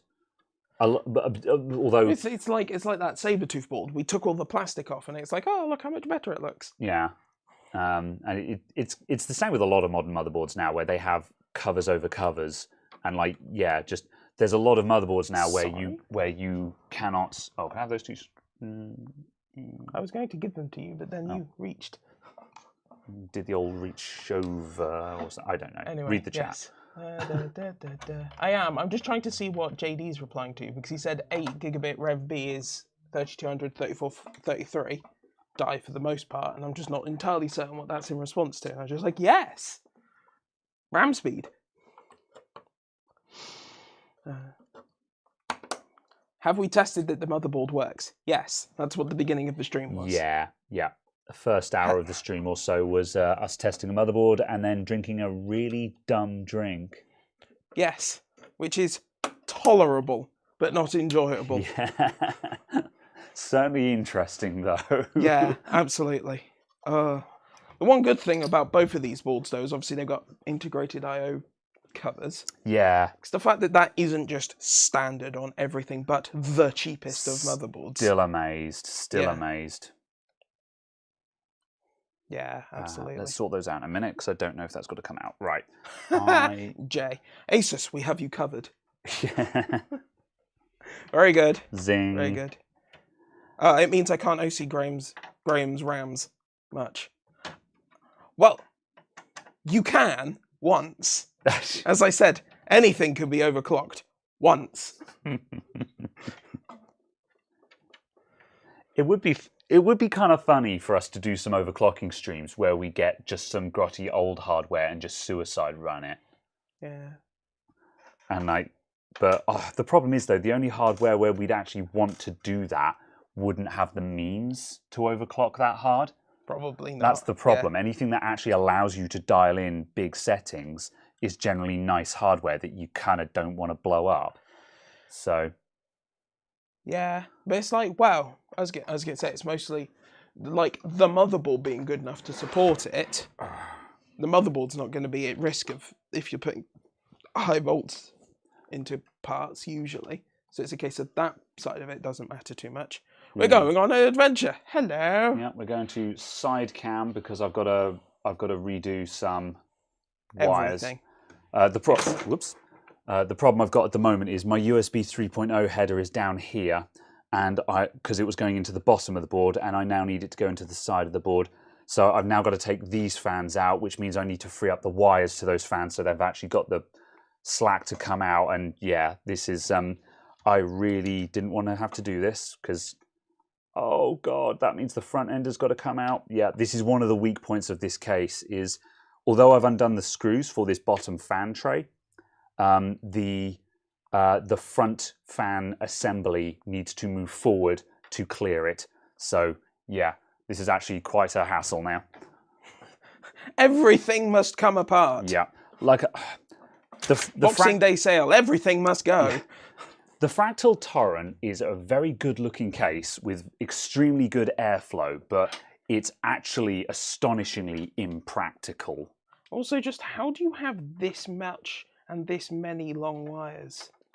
How is there this much?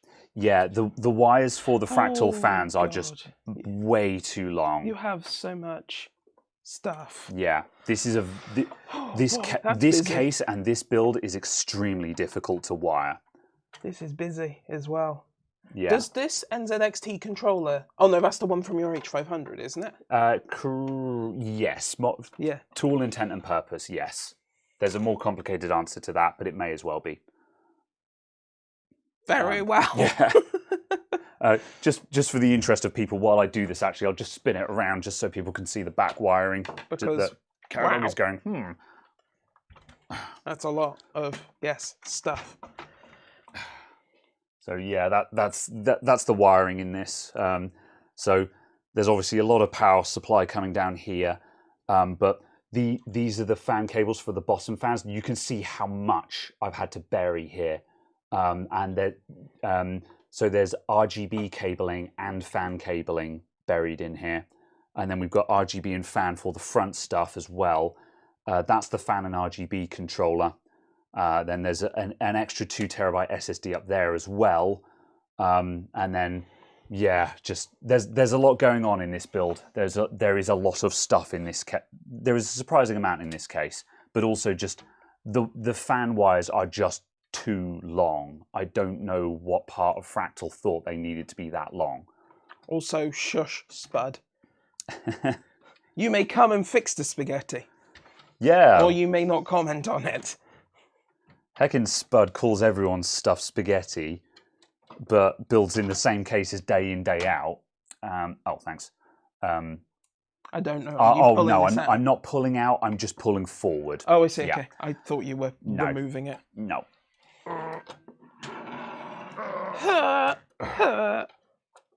Adjust. There you go. I just need just enough clearance that I should now be able to do... What's holding me up now? Is it caught because the motherboard's it now needs to slide. God, this does look like a hassle. It would be easier if the case was empty. Ah, there we go. Now we're cruising. I'm just, to be honest, I should have taken the motherboard back out. This is one of those times where sometimes you cut a corner to try and save some time, but the amount of time it takes you to cut that corner, you could have just done it properly. Right, I need to... Move, adjust again. Yeah, it's going to be very difficult to give a good view of what I'm doing here, so I'm just going to get on with it. The 7XL has the same... The 7XL takes 180mm fans. Really? Whoops. Or do you mean Spud it just has the same ridiculous length of cables? Right. Oh no, we must carefully plug back in the RGB cables because all the RGB connectors are terrible. Yeah, oh, that reminds me, actually, I might tape some of these cables up just to make sure they can't come loose, just because RGB connectors suck. So, although this is annoying, I'm actually quite glad at moving this back up here because my ASRock Tai Chi had a side USB 3 connector. And not having this cable down the bottom does alleviate some of the tension around the bottom fans. That does not feel like it's going in very nicely. I think I might have a bent pin. It's making those "a pin is not aligned" noises. Yeah, I'm going to scratch. I need to stick my head in front of the camera. And oh wow, yeah, there's a pin that's just a billion miles out of alignment there. Ah. Gonna get some tweezers. Yes. You may as well go to face cam for a sec because I need to just stick my head in the case. We are now on face cam. Hello. And no one wants to just stare at the back of my head. This is the back of Graham's head. This is a jumper. Yes. Da, da, da, da, da, da, da, da. Yes. The cable length. Yes, indeed. Of all fractal do all fractal fans just have unnecessarily long cables? English. Yeah, because like these bottom fans, the 180mm ones, I think I checked it and the cables are literally a meter long. Like literally a meter. I'm like, that seems unnecessary. Like, how many times are you going around the case to need a meter of length? Given that the case is, yeah. Yeah, like I understand that they've made them deliberately long so they can be kept tidied through neat routes, but these are just, you know, senselessly long, which just means that there's so much slack that you have to wrap up and bury. Yeah.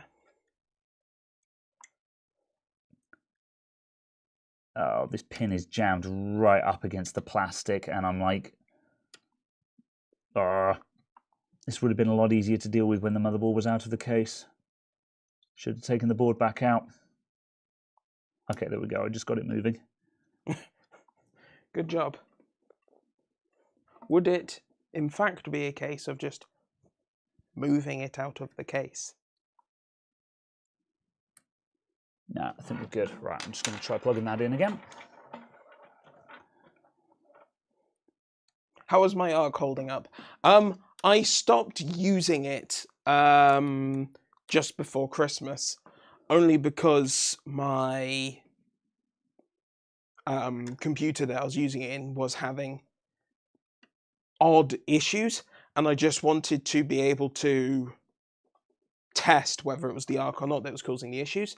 And it was a case that it wasn't. There are just issues with that computer, so I need to probably just reinstall Windows at some point, because I'm having it where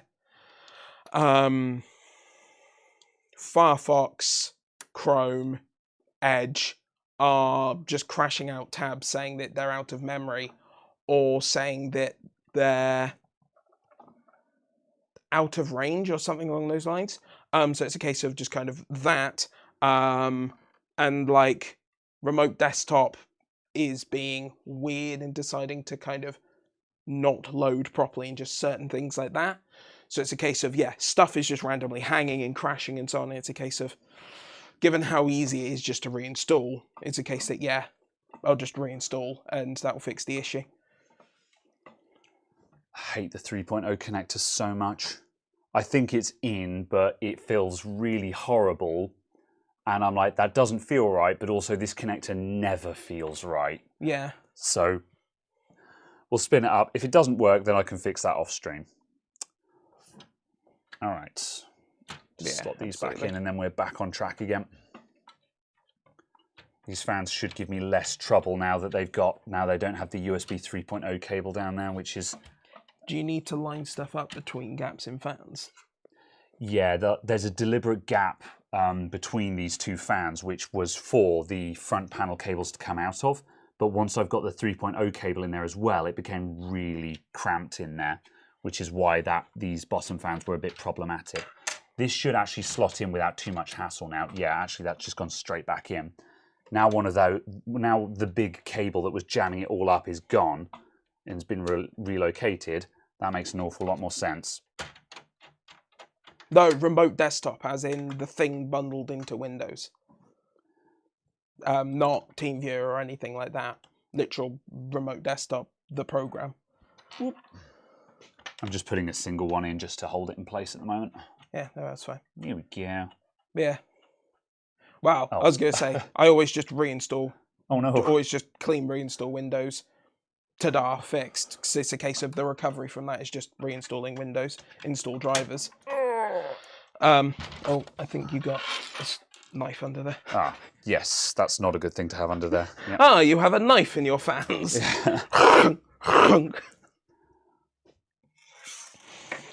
Yeah. Okay. Right, we're getting back onto track now. Yeah, no, that's fine.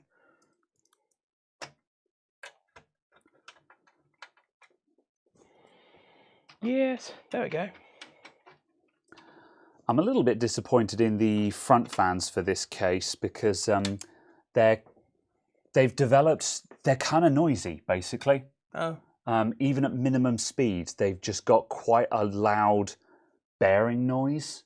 Oh. Yeah, and I don't know if they've just worn out quickly or not. The 180 mils, those are wonderful. They're dead silent.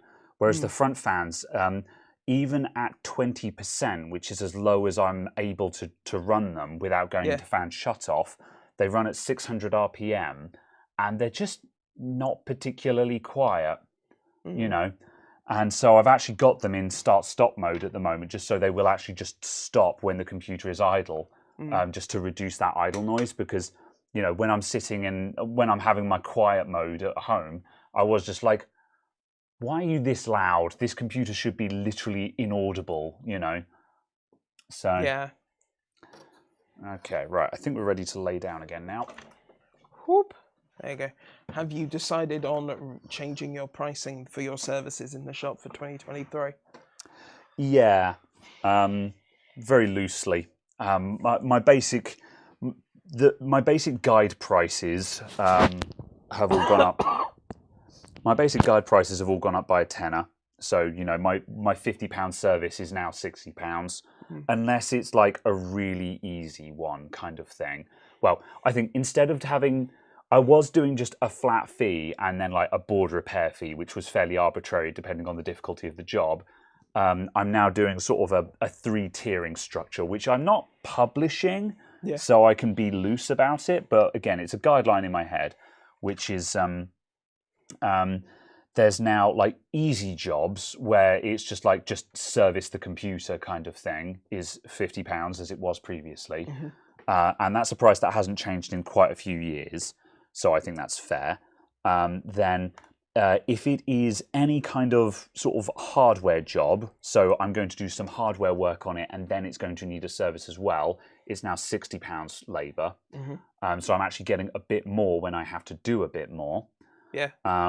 Then board repair is now going to be sort of £100 for walk-in and more for mail-in probably.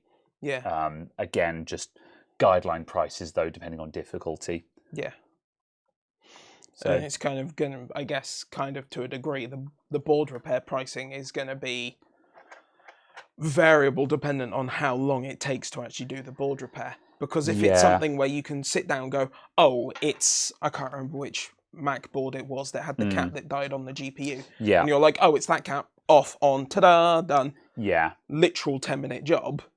You're not going to charge £400 for that. No. But if it's a job that takes you 6 days and 43 different things. If I've just done a miracle save on a £700 MacBook motherboard, then yeah, that's going to cost more. Yeah, exactly. So yeah.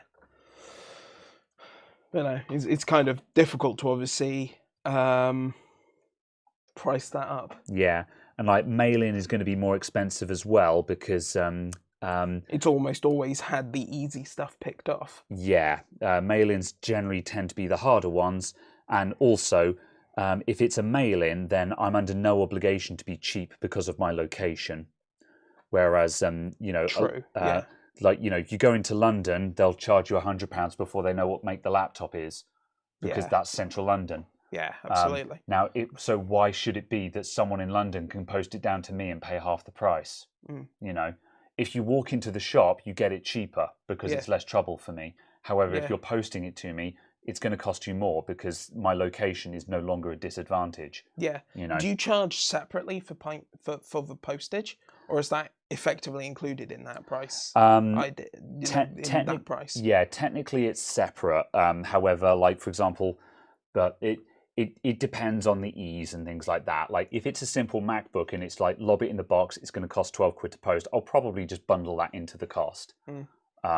But yeah, it depends on how much hassle it's been. If someone sent in a gaming laptop and it needs a big box because it's got a stupid big charger that won't fit in the box as well, I'm going to be like, yeah, you're paying postage on this, you know. Yeah. So yeah. Oh yeah, because the postage is suddenly going to become like £25. Exactly. So it's kind of it's fairly arbitrary, but I like to think I'm fair, you know. Yeah, it's kind of based off of your costs as well. Yeah, that's just right. Like we were saying about the screen replacement jobs earlier. If it's going to cost you to start dealing with broken screens, then your charging for doing replacement screens is going to have to be higher. Yeah, we were discussing e-waste and stuff earlier on because I'm getting rid of all of the rubbish in my shop basically, and I was quoted £5 to dispose of broken monitors, £5 per monitor, and I don't think that kind of includes broken LCDs from laptops. Now I'm renegotiating a better deal on that, so I can pay by weight instead of per item. However, because I said, you know, £5 per screen, that just doesn't work because I've got boxes of broken LCDs. But then Caradog was just like, well, if it costs you £5 to dispose of an LCD, then it costs the customer £5 more for it to be replaced. Yeah, because it's a case of there's no obligation, you know, because there's no obligation for you to recycle stuff for free. If that makes sense. Yeah, yeah.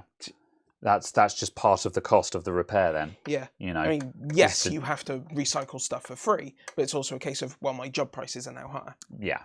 To cover that. Yeah. God, right. I need to clean up that and put the cooler back on. It's okay. I'm terribly sorry, but due to the economic climate, you now must buy a McAfee license. Okay. Oh, there's the... Whoop. All services include a forced upgrade to McAfee. Oh, no. You will pay £100 for the first year and £75 for every subsequent year. What are you looking for? Alcohol. The alcohol. Oh. Here. Brain fire. Brain potato. I can use that as an excuse for anything foolish that I do in the next 12 hours. It's just say, you know, look, I drank poison. Absolutely. Not my fault. Absolutely. Yes. Oh yes, absolutely. And then you need to get the NordVPN sponsorships, and then sell customers the NordVPN using your own referral link. I saw a meme the other day. So you can get referrals on your referrals that you're forcibly selling people. like some kind of pyramid scheme. I saw a meme the other day that I had a good chuckle at, and it was you know that scene from Fellowship of the Ring where Gandalf goes to see Saruman, and Saruman has got his crystal ball. Nope. Okay. I have never actually seen the film. Oh. I just also have not actually seen the meme. Okay. Very Clearly. Well, Gandalf goes to see Saruman. Saruman has got this crystal ball. It's not called. It's got a Lord of the Rings name that I've forgotten. But yeah, the point is it allows you to see other places. But there are some of them that they don't know where they are. So if you use this, someone might look back, basically, and it might be someone who you don't want to be looking back at you. And so Gandalf is just like, you can't use that. They're not all accounted for. You don't know who else might be watching. To which Saruman replies, well, I actually have NordVPN, which means my privacy is always protected when using my crystal ball, and my thoughts are secured. Using my sponsored link and stuff like that. It's very funny. I'm sorry, but then I just thought of Labyrinth and juggling the glass balls. Like using my crystal balls. I had a girlfriend who had never seen Labyrinth. And I was like, oh, Labyrinth is required watching. That's mandatory. And so we sat down to watch it. And the moment that Jareth appears on screen, she's just like, oh, hello. And I'm like, what? And she's like, are you kidding? And I look again, I'm like, I've never noticed and you've ruined this forever now. And so, yeah. No, Chris. I started watching Them tights, man. I started watching it the other day and just, didn't actually get anywhere with watching it. But yes, I started and I was just like, oh yes, it's a great film. This is very 80s. Yeah, I love The Labyrinth. I think it's a great movie. Do you want to give us overhead cam again for a bit? For a change? The only bit about The Labyrinth that we don't talk about is the fire spirits. That's you're on inverted. I know. Okay. Stop confuzzling me. All right. You've never seen The Labyrinth. The Labyrinth is great. Yes. I legitimately think The Labyrinth is a great movie. Obviously, it's a product of its time, blah, blah, blah, blah, blah, but, you know. Oh, no. Probably about that much. Are you sure you've got enough? I've been a bit conservative. You need to verge it a bit more. I think I've been a bit conservative there because previously I very evidently put too much on, so I've done less than I think I need. Yeah, David yeah. Palantir, yes. That's the name of the crystal ball. A VPN, a Middle-earth production by Schmiegel Enterprises. Palantir is a dangerous thing. They are not all accounted for. All right. Manscaped can help you there. I don't want to know what they're helping with.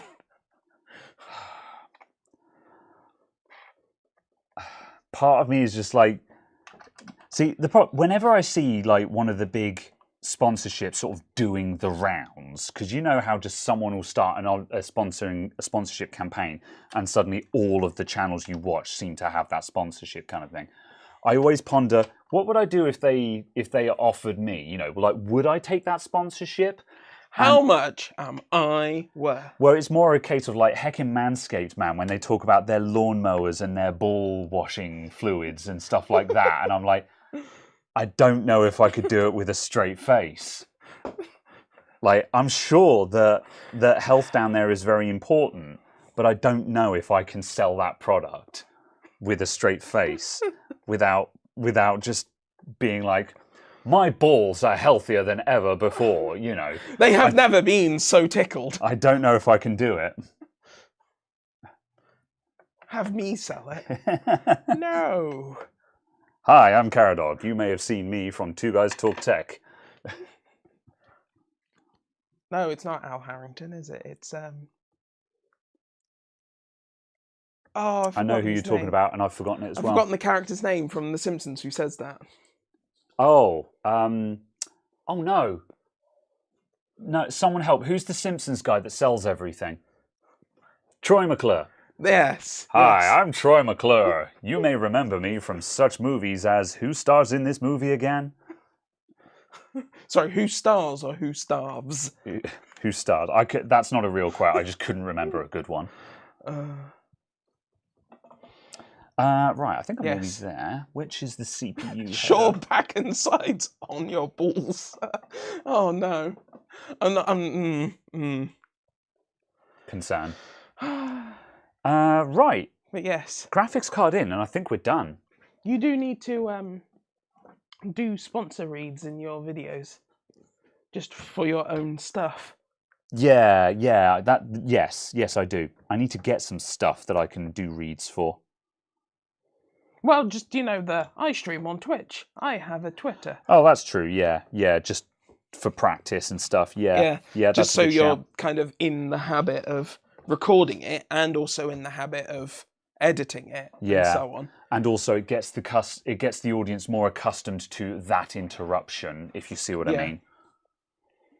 So yeah, because like I will always resolve to do something that I think is tasteful. Yes. However, ultimately, obviously, considering I've never done sponsorships before, no matter how tasteful it is, it's still going to be an interruption to the norm. Yeah, absolutely. Good, right. I think that is all in. Excellent. Cool. Right. We'll just start it laying down, I think. Excellent. You plugged in the CPU player. You plugged in the 24-pin. Yeah.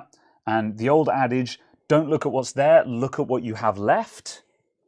There is nothing left on the desk. So therefore, everything we took out is back in again. I hope not. Yeah. Well, the reason why I say... Oh, front panel. The reason why I say that is the infamous story that I tell is when I used to do phone repairs back in the iPhone 3 and 3GS days, I replaced a... I was repairing an iPhone 3, and I put the whole phone back together again, put it all back in, plugged it in, turned it on. It's stone dead. And I'm like, oh, okay. And then I looked down at the desk, and I haven't put the battery in. Like the biggest part of the phone, the battery is just not in the phone. I'm like, that's why it doesn't work. But it's a case of I was just so autopiloting stuff into the phone that I hadn't paid attention to what wasn't in the phone. And it's just like, if you look at your desk, I would have seen that there was a battery there. I'm like, oh, the battery's not fitted because it's still on the desk. So this is why I say to people, sometimes don't look at what's in there because you can't see the woods for the trees.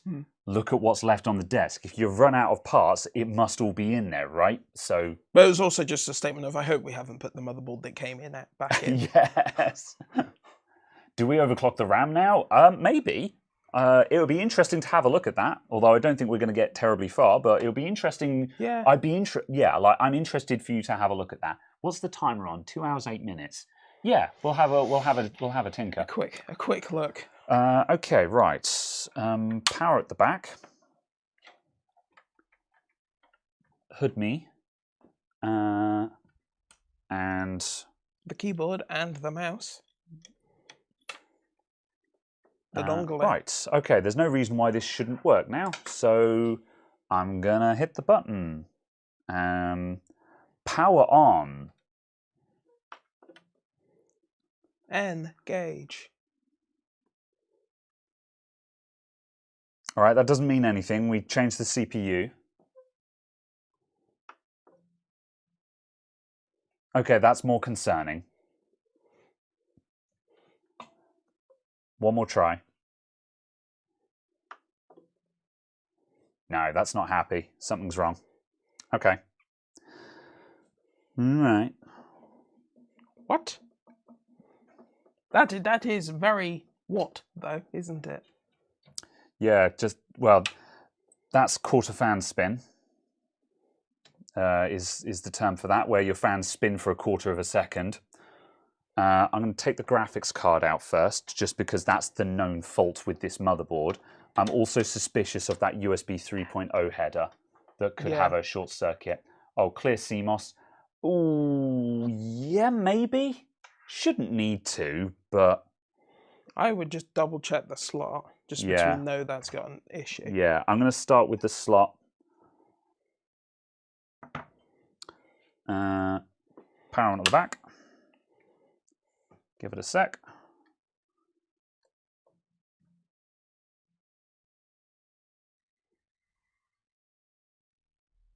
Add a double tap from that then. No, powering that off again. Right, just going to check if I mashed those pins together. Yes, I did. I did bend a pin back there. Let's see if that's the problem. I should have known. I should have checked it.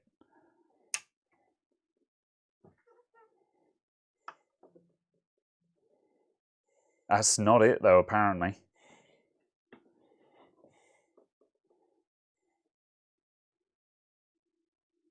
It did take 2 tries to turn it on initially, anyway.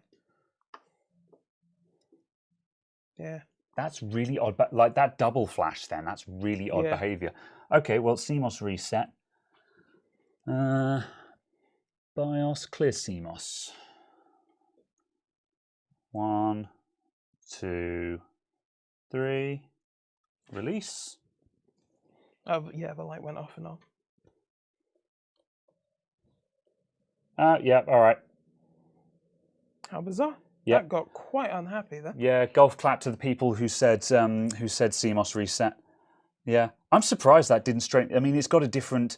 We've changed the RAM and the CPU, so it kind of has a reason to be pissed off. Yeah, I just didn't expect it to power cycle like that. Yeah, that particular, like, no post and then power cycling a couple of times to straighten itself out. That I would expect. I would have expected it just to get stuck power cycling. Yeah. Quarter fan spin, though, that's a very scary symptom. Yeah. That's not a symptom you want to see. That's So odd. I'm, very, very surprised.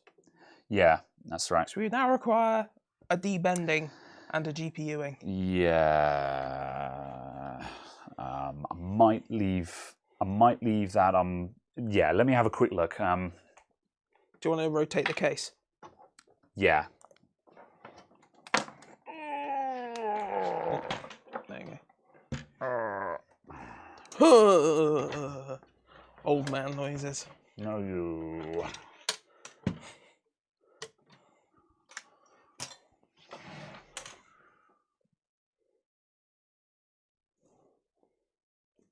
Oh, I don't think that's proper balked, actually. Like, it's been pushed back, which is possibly okay. I'm going to go on a little journey down into this thing. I'm actually going to use this as an inspection camera. I was very quickly scanning to see if I could spot your torch. The torch has gone walkabout. Ah, okay. Just because obviously that would have been convenient for the lights. However, I will...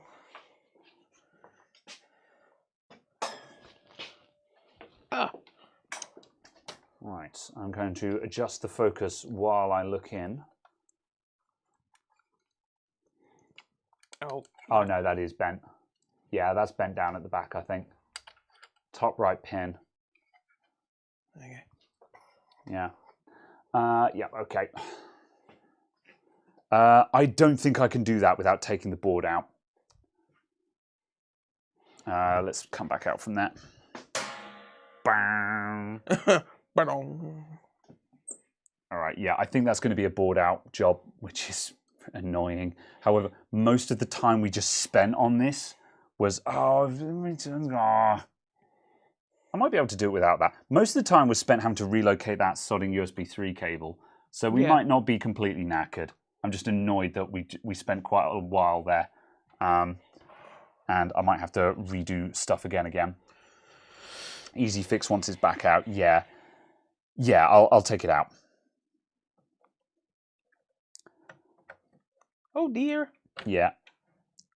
I don't have to remove the cooler to do this. So that's the other bit that makes this time consuming, is reseating coolers and stuff again. Well, because they're still there. Oh yeah, by all We means. start on the kishish. Yeah. Oh no, that is not working. I will very much need to move that light.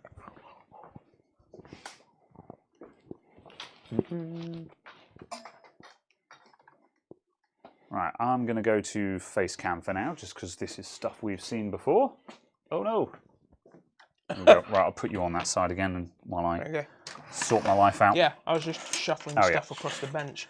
Cool. Across the bench. So you had space. Sean Connery. Red October standing by.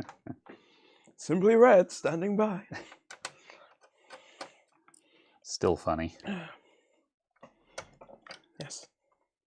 I need more chili. No. Simply no. I've actually got a slight bellyache, and I think that might just be because I was not empty stomach, but certainly not full stomach. Oh, Chris. Do I want to know? Oh, I see. Sponsored by the shop next door.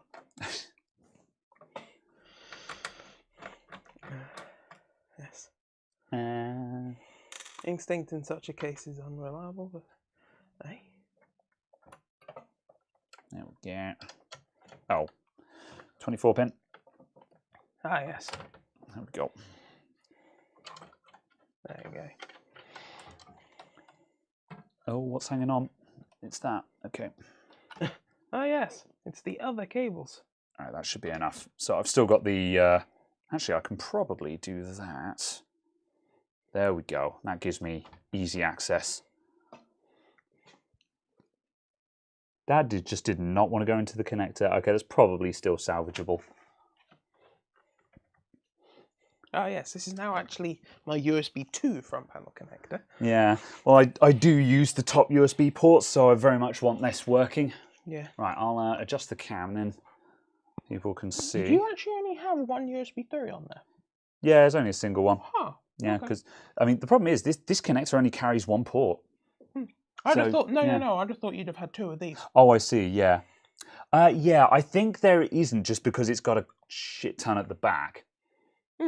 So I think they just prioritise putting them all at the back, which I approve of, to be honest, because, well, I guess there are a fair few cases that would have 4 front USB ports, but...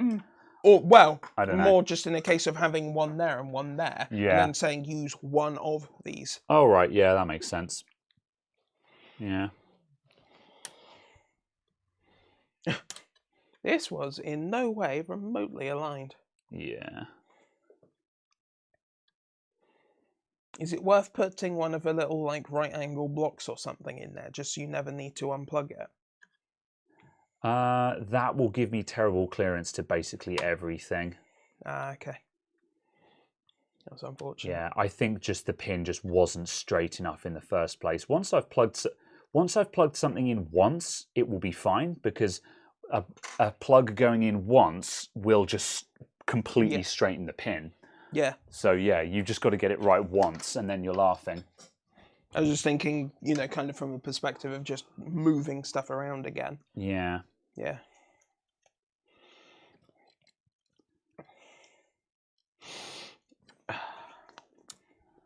Did you intend to bench cam? I'm not sure. We can do, though. See if it's got a good view. I think that's a reasonable view. Yeah. We need the... So the issue I've got is the bend is right down at the base of the pin, so I need to pull the bend out from the bottom.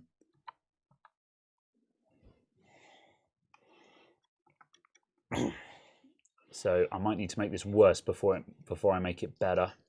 I have wondered how those cameras actually focus. Because as far as I'm aware, they don't have a motor in or anything like that to move stuff. It's just like, is it a... I don't know, actually. Is it some sort of, you know, like, phase thing? Yeah.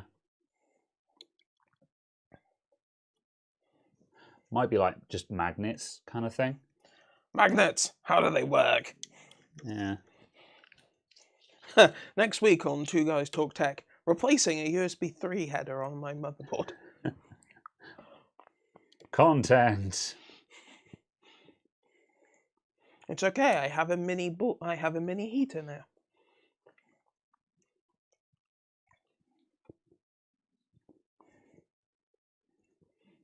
Still got a bend in it. That's why it didn't go in. It looked straight, but it wasn't.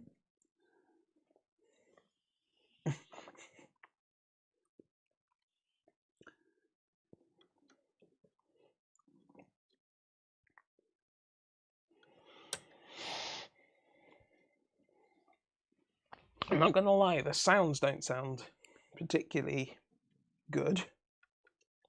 It's because I'm pulling on it quite hard to try and pull it straight, which is sometimes effective, but it's not actually helping me very much at the moment.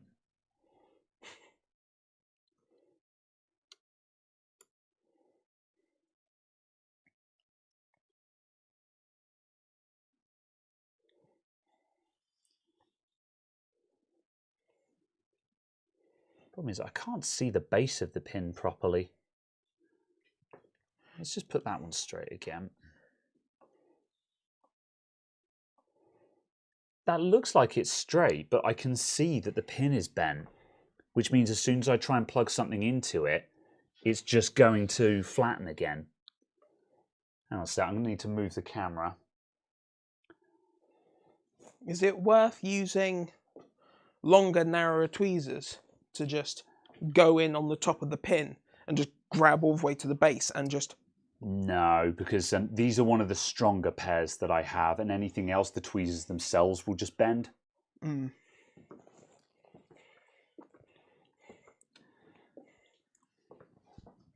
Oh, you know what? I think I'm being unfair. I think that is actually perfectly straight now.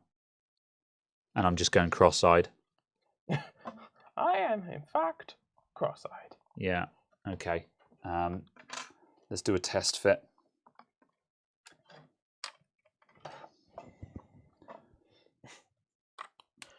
And how did I rotate What is the orientation of this board? Yeah. What is your major malfunction?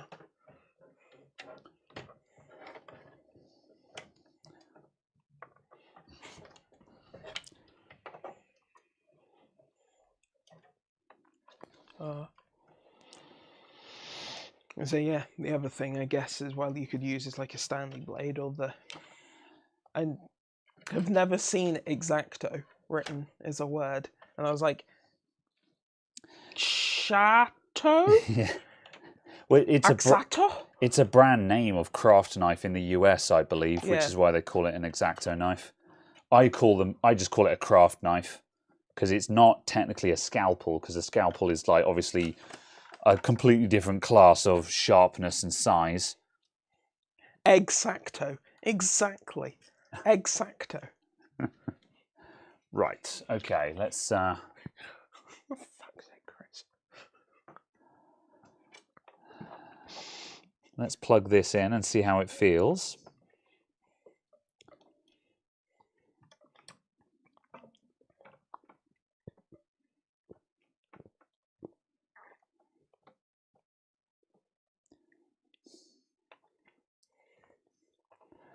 It's the USB 3.0 connector. It never feels good. It never feels good. He's always one that you kind of slide in. You're just... Yeah. I think I'm just going to go for it. And if it doesn't work, then I'll do it another time.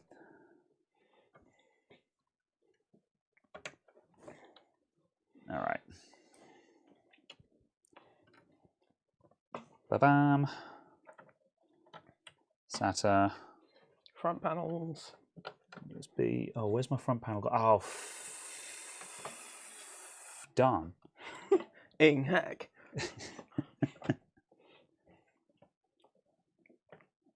No. Yeah. Yeah.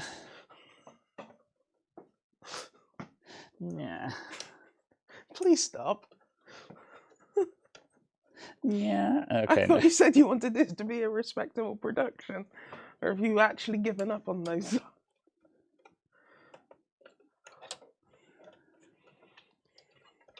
Come on. There we go.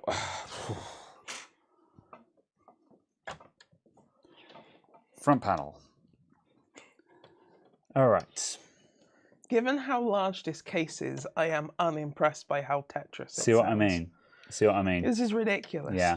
This is the thing about this case. It's very pretty. It's got a lot of airflow on it, but it's not actually a practical case.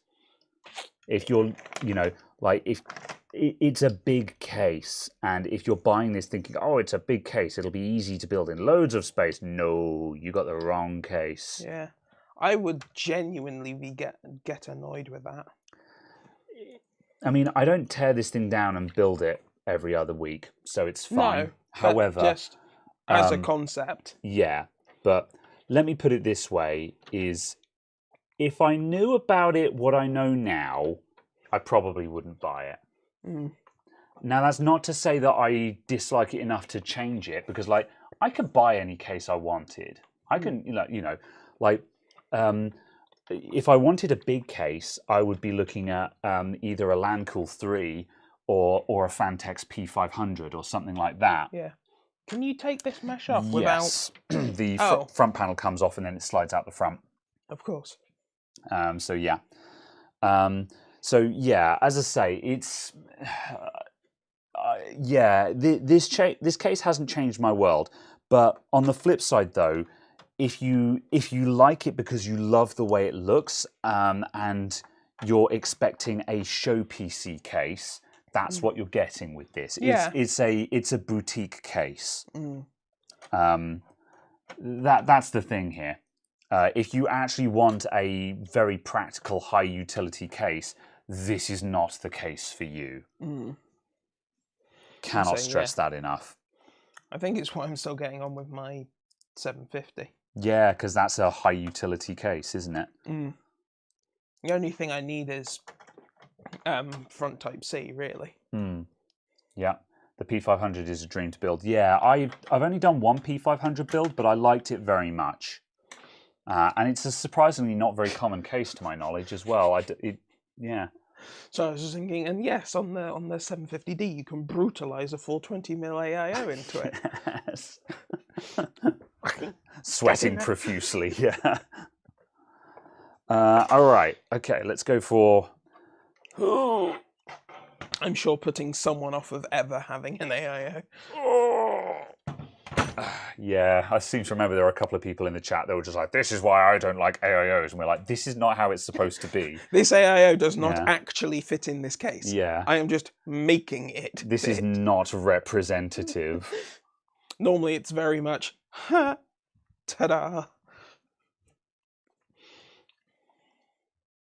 Right, here we go again. Oh, God. Stupid blimmin', whatever the actual proper name is for the Molex connector. All the pins just go... Yeah, mood. And then none of them actually stay inside the plastic. One of them will always evacuate the back of the connector. Why isn't that lining up? Is it because you're actually outside the case? Yes. I'm trying not to... Oh, there we go. I'm trying not to do that, but it's just somehow I just kept doing that. Like, I was aware of that, and I'd lifted and lowered a couple of times, and whatever. Insert the GPU inside the case.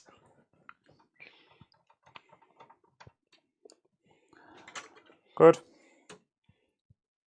Excellent. Everything connected? Everything connected? Yeah, all right.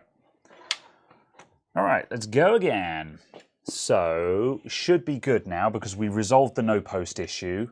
Worst thing that can happen now is one of those USB ports doesn't work. But that's not the end of the world. Activate. A whim away, a whim away. Cool. It's staying on. And can we get a post? Waiting for post. There we go. Posted. We have post. Oh, FTPM. This should be fine because I don't have BitLocker on. So this should be a non-issue. But also you're signed into a Microsoft account, aren't you? Yes, I am. Then it will recover. Very well. Won't it? Because you can just recovery keys from your Microsoft account. Yeah. If necessary. Yeah. Hence, put a Microsoft account on your BitLocker. Seriously, people. Yeah. Please. Okay, it rebooted. It should hit Windows load now. In theory. Yeah, the monitor is cycling. It keeps cycling back to VGA every time the signal disappears. Okay, it posted again. New CPU installed. Okay. Look at all of your AMD RAID devices. I was going to say, I think the I think we're in RAID mode, which is bad. Whatever. Let's just let it start up and see what it does. F1. Okay, we've gone into BIOS. Right. Do you want to give us capture? I'm not going to make any changes here. I'm just going to make sure. I'm just going to let it boot up. I'll look at what the boot looks like. AMI native. Do we want that? Oh, that's enabled by default. That's fine. And Windows Boot Manager. Yeah. So it has seen that it has that. Secure boot is enabled. That's CSM on other OS, is though, enabled. isn't it? Yeah, I don't know. I'm going to leave this at the defaults and just let it do its thing. Because there's going to be a whole bunch of stuff that I want to change in the BIOS anyway. So we'll just I'm just going to see if it starts up.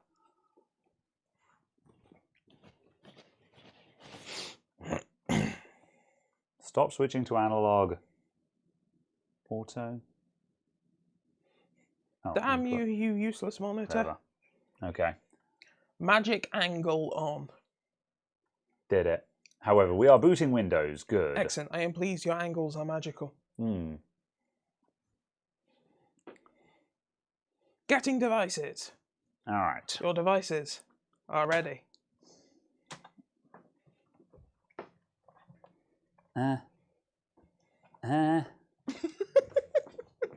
Hurrah! Ah! Update failed. All right. Go away, Discord. We don't need you. Cool. All right. Maybe as a special treat, we can have... well, we don't need resolution right now. Good. It started. So I'll reboot... Oh, the capture failed, but that doesn't matter. Yes.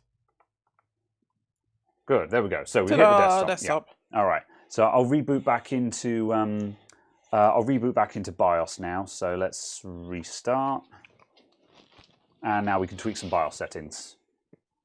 Quite so.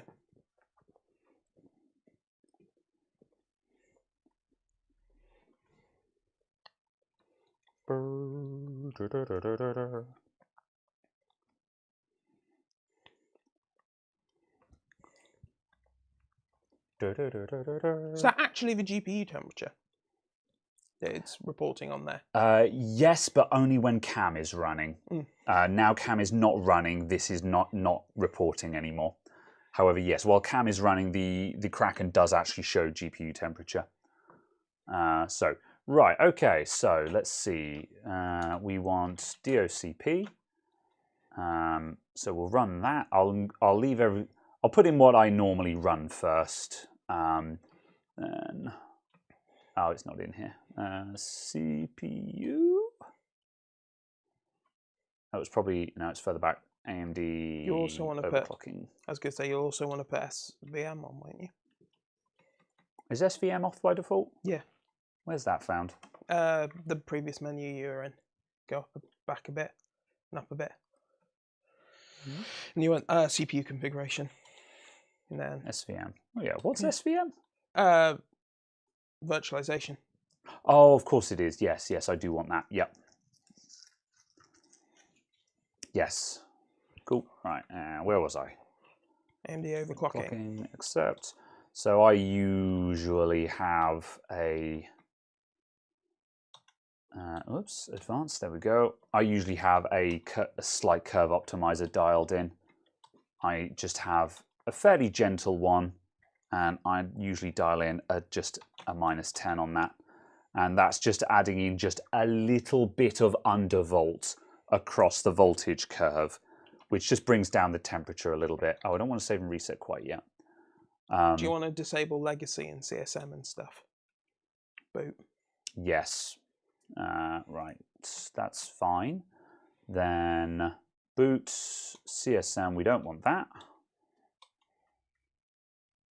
And secure boot we need, that should be Windows UEFI.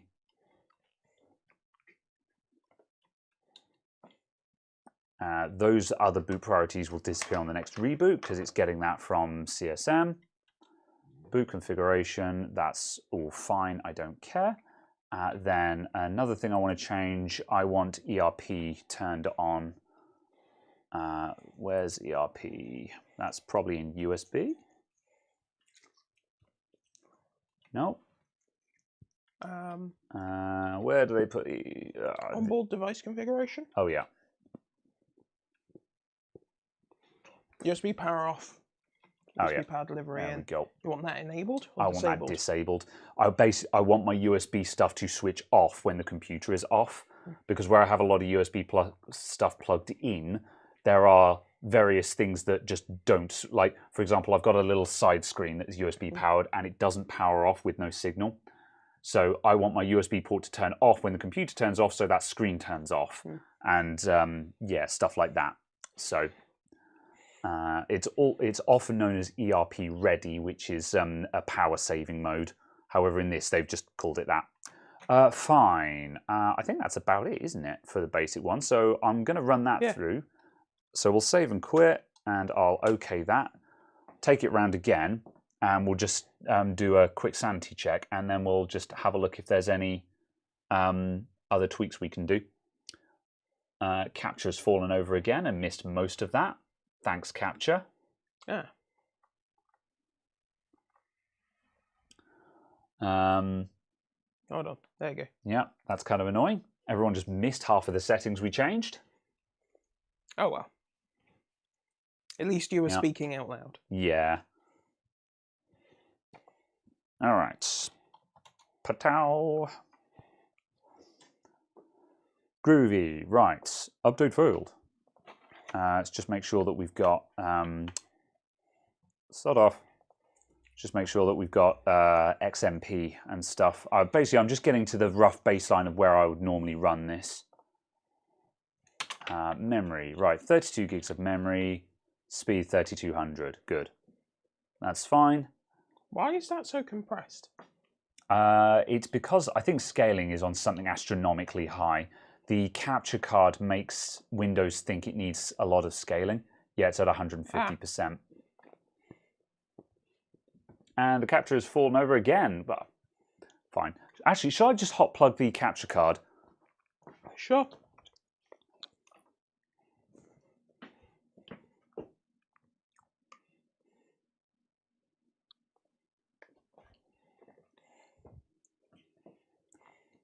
All right, try it again.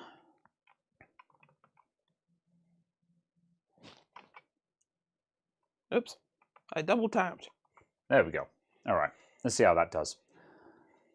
Cool. Right, good. Right, so we're back up to baseline. So things that need changing, I'm just going to sanity check that cam is working. In cam, oh, cam looks hideous with scaling turned on. All right, good. So my Kraken fans pulsed on and off just then, so they're working properly. My low fans are not on their correct setting. That sometimes happens with this. However, that will sort itself out. And my lighting is all working, so that's all fine anyway. Good. All right. Fine. All right. Where's that purple coming from? Oh, it's reflecting off of there. Yeah. There was a purple on the cross. Ah, I see. Yeah. I was like, but where? This is why having an LED strip in a computer is good, because it just throws color onto anything shiny. So yeah. Good. All right. So this is working as expected. So the RAM needs to be programmed with my colors. Oh no, it's actually it's the same RAM. Yep. So that's fine. That has got the correct color scheme. Good. Very well.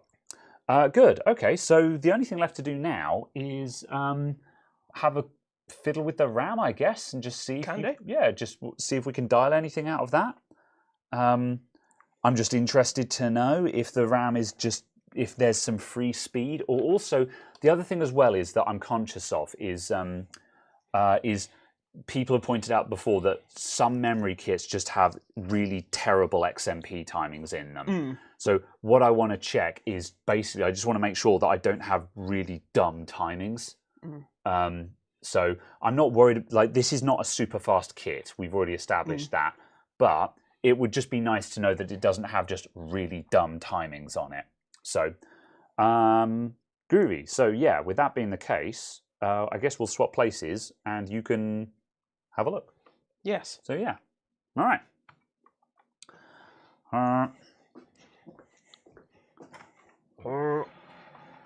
Because I have no idea what will happen when I click this button. Yeah. I have changed off of capture. Yeah, that's fine. Yeah. Yeah, go for... Okay, yeah, I was just going to say, if you open up NetSM, that will be fine. But this is also fine. You'll need to connect to Wi-Fi as well. Oh, yeah. Yeah. I keep forgetting that plugging the adapter in won't make it reconnect to networks if it knows the password and stuff like that. Yeah, it probably doesn't know the password. Yeah, it's treated as a different adapter. Good, right, okay, I'm going to sit and read down through the chat. Right. Why do you need a Microsoft account for BitLocker? The reason why it no, you don't need a Microsoft account for BitLocker. However, a Microsoft account will automatically back up your keys. So it basically means that your keys are definitely backed up to your Microsoft account. So you don't have to worry too much about potentially not people can't be trusted to save keys, is what I'm trying to say. People can't be trusted to back up, so you should put in automatic backup solutions. That's what I was very clumsily trying to say. What is this? Good heavens. So yes, it's also worth noting that capture with face cam.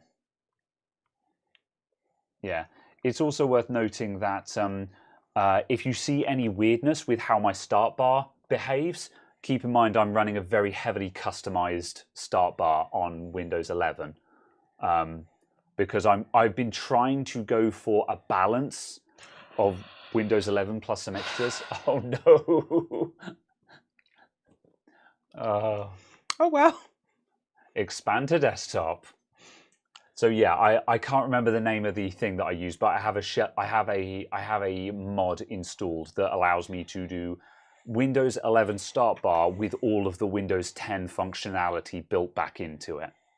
However, if I reinstall Windows, I will probably drop back down to Windows 10 again, just because I've been using Windows 11, so I've understood it and I've learned it, and I'm like, I don't need this in my life, basically. So yeah. Right. That's that. Can you show the custom start bar? It's very subtle. So I've got the Windows 11. So I've got the Windows 11 start menu. However, as you can see, I have additional icons. Oh, recommended has come back. Normally, the recommended bar is completely disabled, although it's not showing anything. So yeah. However, the main thing is you'll notice that at the bottom of the screen, if I hide our faces a minute, I've got labels on the icons. Windows 11 can't do that by default. You only get icons, which is really dumb because I sometimes have like 3 or 4 Chrome windows open. So I kind of want labels on them so I know which window it is that I want. Then also I can right-click on, I think you can right-click on the start bar and actually get real options.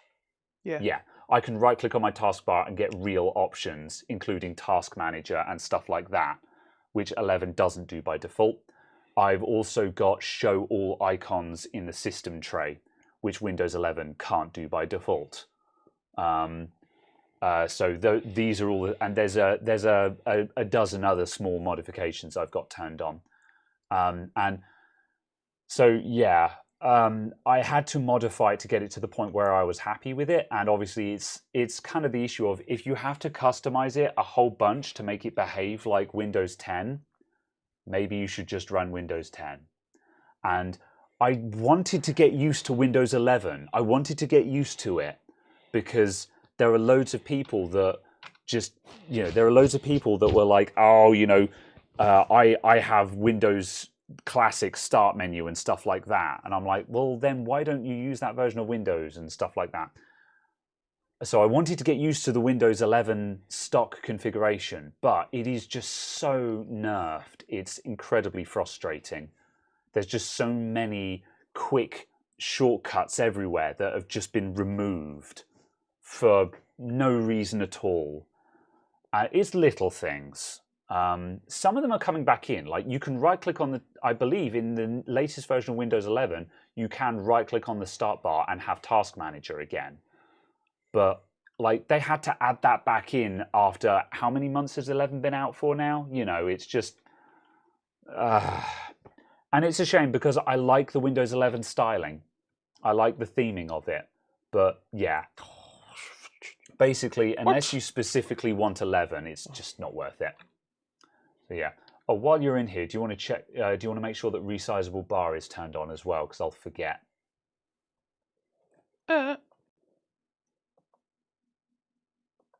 Yes. Rebar enabled. Good. Oh, I have. So yes. Windows 7 is better.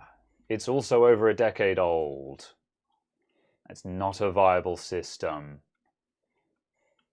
So yes, and this is the thing is I don't want to be that guy that won't let go of Windows 10 will be the new 7. It will be that operating system that people will not let go of for years to come. And it will get to the point where it's extremely annoying. However, right now Windows 10 is still in official support, so I'm kind of probably going to go back to it at some point.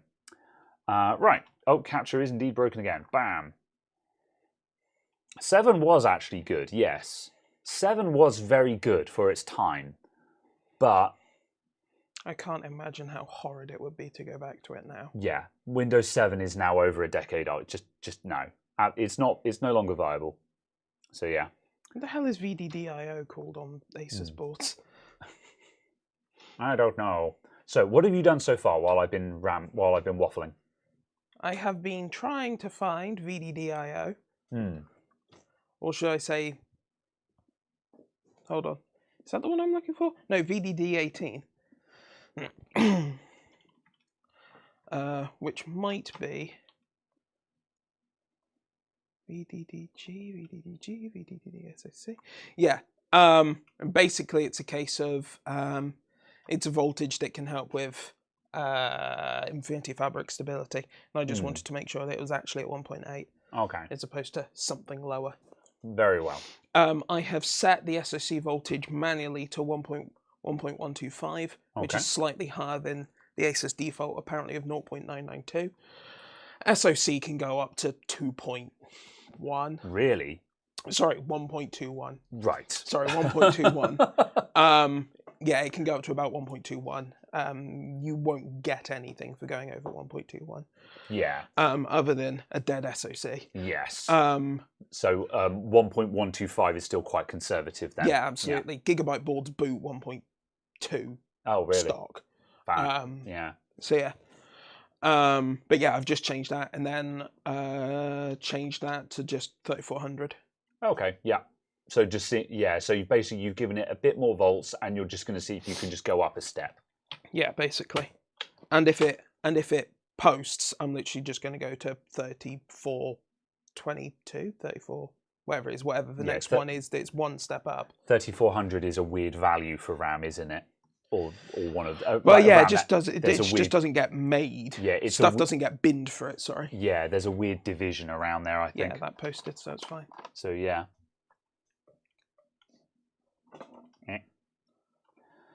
That's what it is. BIOS is up to 4304. Yeah, this is a 2-year-old BIOS. Oh, really? Well, yeah. a year and a half old because it's a 2021 BIOS. Ah, okay. Fair enough. So it's just a case of I'm not doing anything particularly fancy on this because obviously a BIOS update's going to erase it anyway. Well, we could save it as a profile. They probably won't be compatible. Oh, okay. Well, especially with a 2-year gap. Yeah. Yeah. There you go. That posted again. Nice. Okay. And I'm just going to see if it actually boots. I'm gonna get a flash drive and we'll do a BIOS update. Yeah, absolutely. Because otherwise we're wasting our time, really, aren't we? Kind of, anyway. Yeah, I'm just very loosely just seeing if you can work more general speed very quickly out of this, and it looks like you can get a little bit more with zero effort. which obviously is cool. That's a good sign, yeah. Or, sorry, actual clock speed as opposed to performance. Because obviously we haven't actually measured performance. Ah. That was the flash drive I was looking for.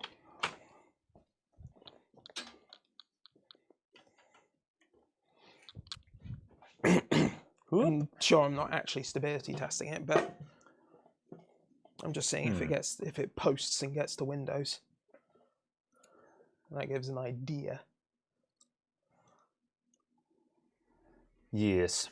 Yeah, absolutely. So at the very least, you can, probably get 3400 out of this. Nice. Fender says, my brother's friend told me that USB 3 is part of the CPU and not the motherboard, so USB on modern motherboards doesn't work under Windows 7. Yes and no. So if anyone who thinks that USB 3 is part of the CPU, what they're doing is they're mistaking it. The USB 3 controller, or at least a lot of it, will be in the PCH. And on a lot of laptops, the PCH is built into the CPU. A lot of laptop CPUs have two dies on them, the core and the PCH. So that's where that impression will have come from. On a desktop computer, no, it's in the PCH, which is the X570 bit. And Windows 7 can work with a lot of this stuff. It's just very janky. It is exceptionally janky to get Windows 7 to work on modern hardware. As far as I'm aware, I think AMD hates Windows 7. As far as I'm aware, Ryzen onwards literally does not have any 7 compatible drivers. Yeah. Like, at all. Not even you can manually install them. They just don't exist. Yeah, I haven't tried. I haven't tried on anything vaguely modern. I know from like, I think it was Intel Gen 7 or 8 onwards, Windows 7 was getting really sketchy. You had to jump through hoops to get it to install or use modified installers. Yeah. But on modern stuff, it's just like the amount of hoops. And this is why whenever someone's just like, 7 is better, I'm like, I don't think you've tried to run 7 on a modern computer. Yeah. Either that or you have way too much time on your hands to make that work, you know. Without looking at timings or anything like that, 3666 has got 2 windows. Wow. Okay. Yeah. Are we still on? Yeah. With Capture is still working. Good. All right. Yeah. So 3666 has got 2 windows. Crosshair 8 Hero BIOS. Let me just get a BIOS going on this. Yeah. That doesn't mean it's stable, but it just means it got to Windows. It survived some load. Yeah. So that certainly means that a stable 3400 is almost a sure thing then. Yeah. Absolutely. So yeah. Yeah, that's impressive. It's just gone straight up to 1366 with no hassle. So yeah, that's a very good start. Yeah, I'd imagine part of the problem if you were trying to do that without knowing anything is the fact of obviously just the SoC voltage defaults to such a low figure. Yeah. It just defaults to 0.993. That's definitely where I'd get hung up. I would not be aware of, what was that called again? Just SoC voltage, yeah. Or was it VDDIO? What's it called in here? Literally just called CPU SoC voltage. Yeah. Yeah, we don't need to worry about VDD18 at this point because we're not trying to push 1933 F clock. Right, yeah. Sort of thing. You know, we're not trying to run 3966. Yeah. Right. That's the Google Drive. That is the Google Drive. I need the PS4. Oh, we need to format that. It's already in FAT32. There's customer data there, and there's like 40 gigs worth there. I see. Or several gigs. So it's going to be faster to reformat the flash drive than it is to delete that. Yeah. Understood. Ba-bam, ba-bam. Ba-da-ba-dum. There you go. See ya. Okay. Huh. I don't think I needed to run that because we're not doing BIOS flashback, however. However, that is shockingly neat. Yeah. Done. Yep. All right.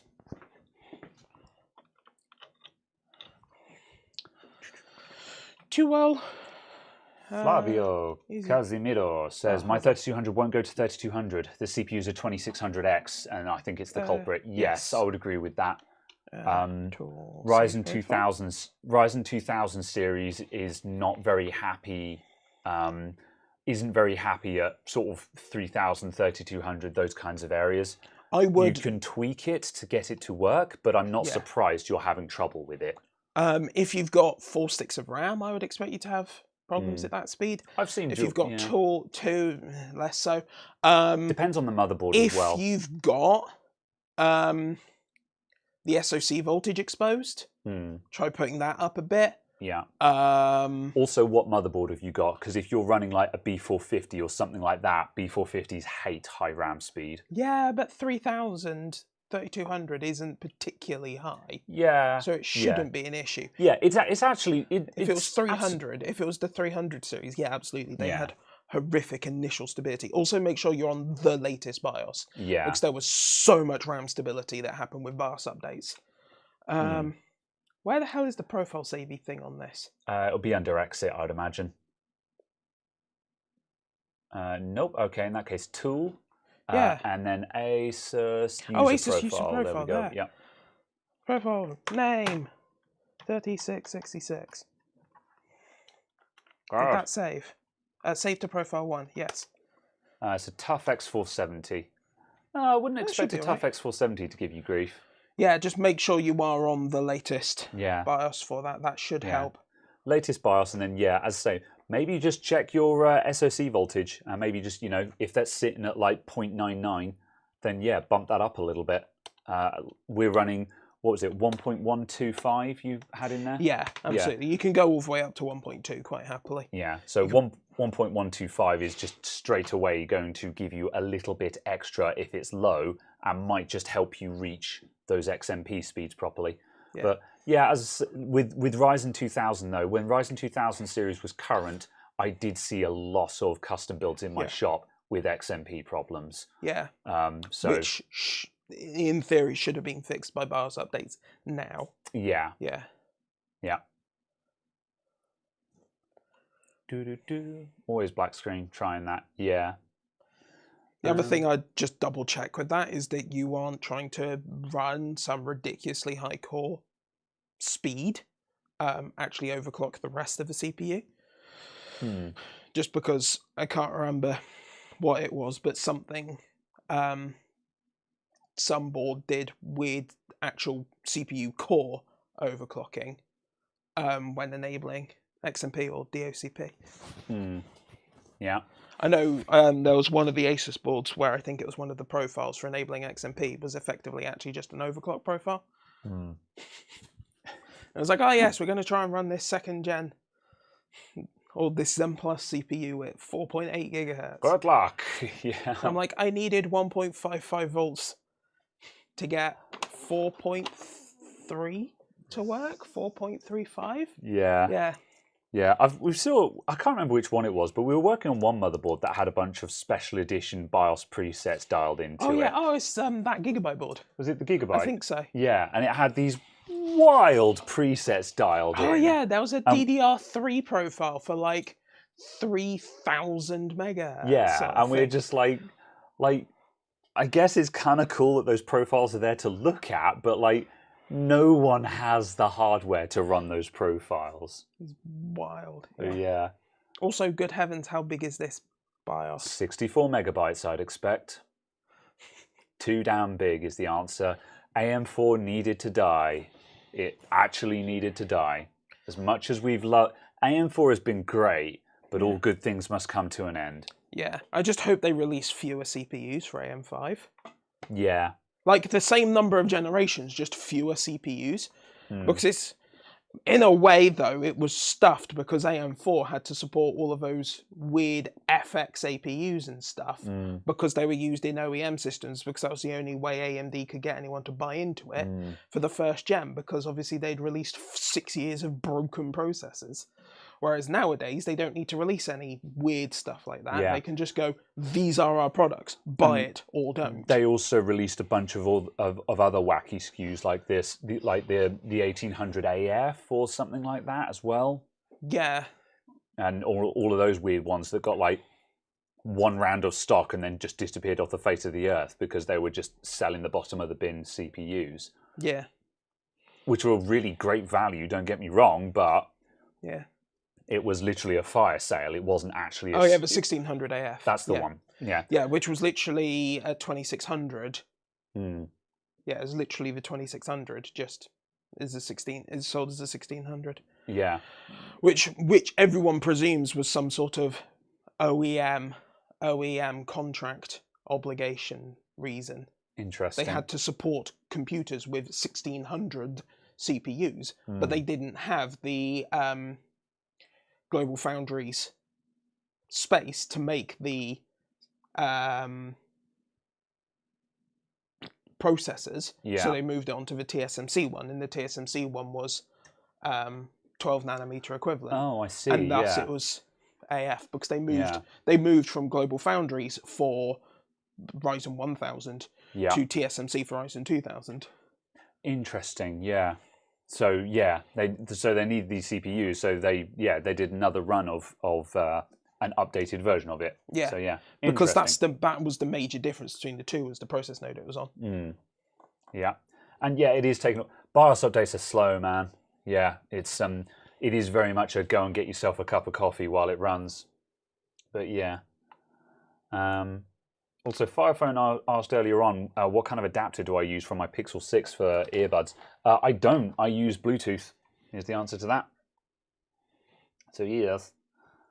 The 7000 Non-X and 3D are coming. Yes, more 3D V-Cache, which is, I mean, if the 5800X 3D is anything to go by, is going to be really good. Because the 5800X 3D just... They bolted a massive cache onto it, and suddenly it go burr. Yeah. So the fact that they're going to do the same thing to the 7000 series looks really good. Yeah, absolutely. We're also seeing less voltage control needed. So yeah, we should see higher peak frequencies compared to the 5800X. So yeah.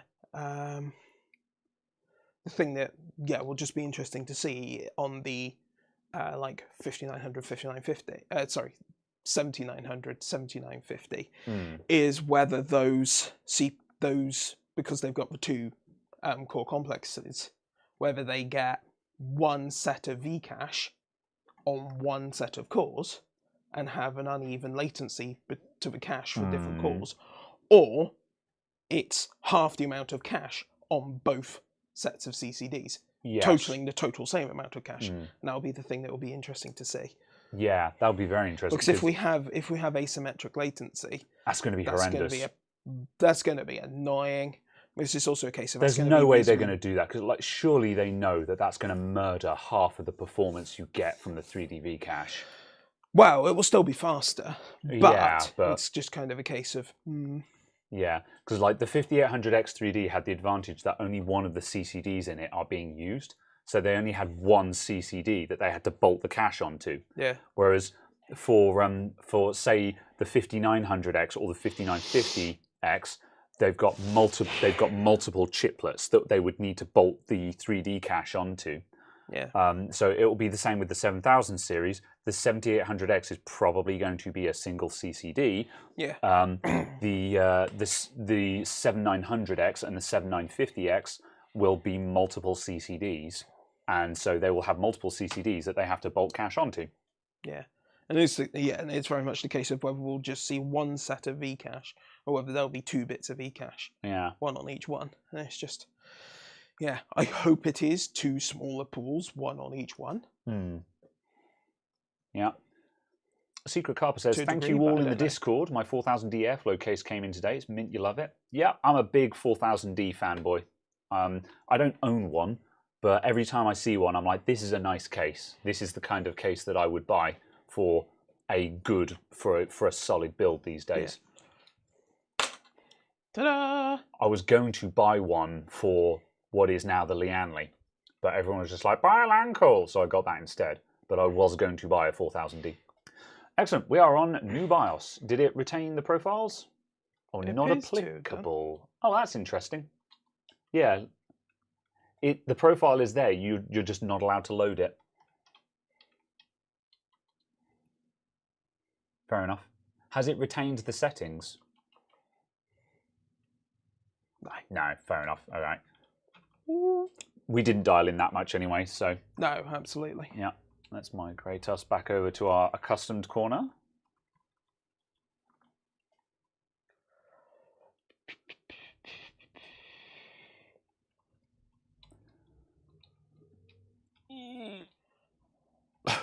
Graham is a fan of 4000 Ds. Many, much. Your poor ambitions are to get a 5950X and a 6800 XT. Yeah, well, they're still... Both of those things are still stonking fast. Just because there's a new one out doesn't mean the previous one is now bollocks. Like, bearing in mind, you know, I've got a 5800X in here and the 3080 Ti. There's now a new platform for both of those things out. This was a flagship, and now it is no longer a flagship, but it's still a stonking quick computer. So, you know, even though I spent a lot of money on this computer last year, I don't feel bad that any of it has been replaced because it's still stonking fast. So, yeah. 70 quid for a P400A digital. That's very good, yeah. Yeah, 70 quid for a P400A. Because also the new P4, it'll be interesting to see if that's the old one, because the P400 has had a refresh. I wonder if the CSM setting and the secure boot was because it was such an old BIOS. Just Maybe. because. Oh, is it off by default? It appears to be off by default now. Yeah. Save changes. Yeah. Did you do the CPU clock settings? I did SVM. I did curve optimizer. It's crashed. 10. Yeah. Aha. That's fine. Ba-bam. Oh, that's the wrong one. That was us. Ba-bam. We have been deactivated. We have been removed. Katrina says, I'm going to curb it with computer upgrades for the next 2 years. Yeah, that's my intention. The only time I'm going to be changing anything in this computer is if I've obtained stuff for free or because I'm doing a parts shuffle. I'm done spending money on this computer for the foreseeable future because, yeah, I've spent a lot of money on this computer in the past 2 years, which I didn't intend to. It's just the way it went down. Why does your pin have letters in it? So no one expects it. What? Oh. Apparently your quotas have underflowed. Oh no! What have you done to my PC? Fair enough. Oh no. What was that? 1360. That was 3666. 36. Yeah. 3666 again. Yeah.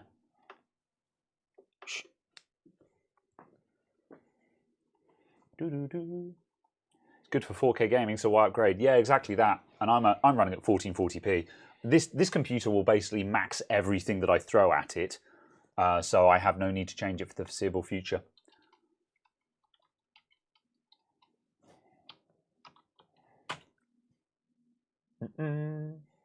Overclockers were selling 3060s for 200 between Xmas and New Year, and they're now back to 340.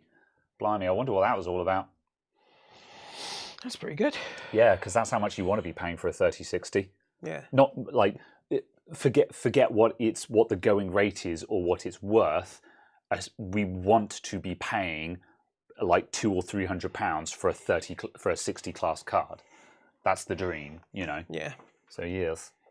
Hello from the Philippines. Hello, Bravo, Busado. How you doing? Papow. Okay. Night mode. Yes, we have gone into night mode. There you go. Ta-da! Is it stable, though? It loaded desktop. Yeah. It booted Windows, therefore my overclock works. Well, not explicitly, however. Quit. However, yes, there we go.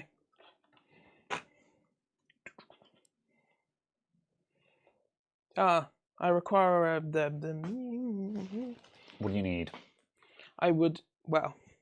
We need a Type-C because I need stuff that's on this. Yes. And I will... Oh, I thought there was a Type-C right here, and there Oh, is it isn't. plugged into the Tang, or does that not take a No, Type-C? that one's micro B. How horrifying. Yes. Oh. That might be a charger. Ah, here they are. Those are the cables I was looking for. Ba-bam. Cool. Ah. This is handy for being able to do this. Oh, and in case anyone wanted to see it as well, I'll just show the Kraken water cooler, because people were mentioning it earlier on. Which water cooler is that? And because it looks cool. Bench cam with face. Bench cam inverted with face. Yeah, that's what the Kraken Z series look like when they're running. That's on the dual layout, so I've got CPU and GPU temp on there. So that's how I run it normally, and that's just a nice view to have, because I have my PC next to me, so I can just see at a glance what things are doing. So yeah, and that gives me updates from cam. Wobble, wobble, wobble, yeah. How have my refilled AIOs fared? They seem to have done, the Krakens that we refilled, both of them are in service now. I can't remember where they're in service. One of them I sold to a friend. The other one went out in a customer, second-hand build. And they both seem to be running just fine. So yeah, no problems reported. The refill seemed to take quite well. So yes, why did my PC go into night mode? Probably because it's coming up to 7 o'clock. So yeah, it's nighttime here in the UK. That's not what I meant to load. It's 7 p.m. So yeah. That's what I meant to load. All right. Oh, did I check the case USB ports already? Yeah. I'll wait. We'll do that at the very last minute in a sec. We've just gone past the 3-hour marker, so I think what we're going to do is we'll see if this looks stable, and then I think we might leave it at that for now, because we're at the 3-hour marker. We're kind of winding down now. We'll just we'll establish if this is stable. So what was this at? 35?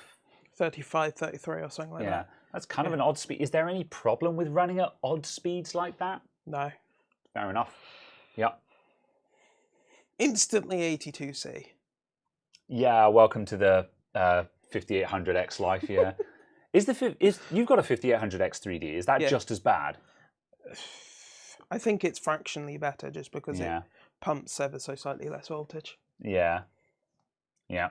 I could probably bring down the volts on this a bit more, but also, like, this is Lin Pack, so this is very much a nightmare worst case scenario. Well, borderline worst case scenario anyway. Yeah.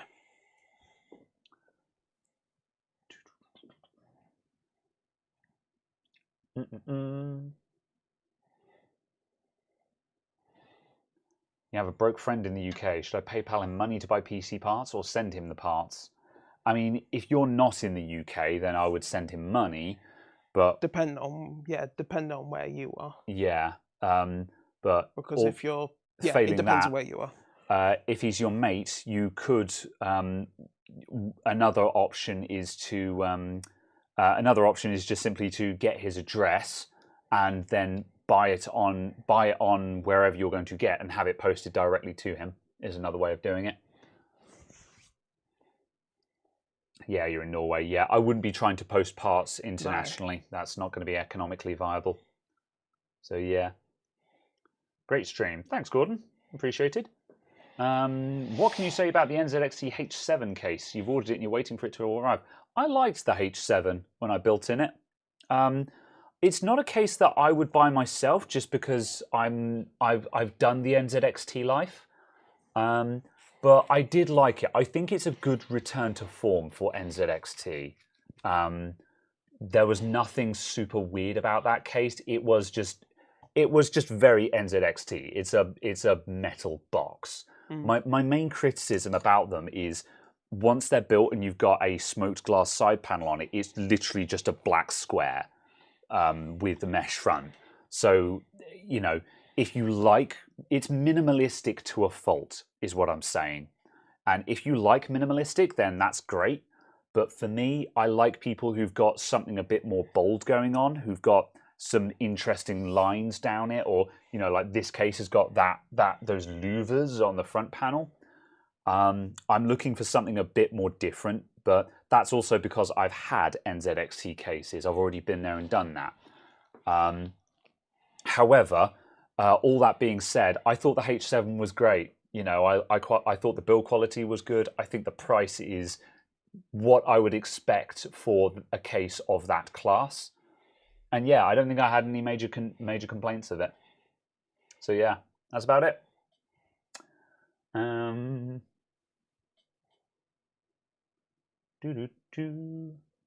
like character in the UK. Good. Time to get a beige box.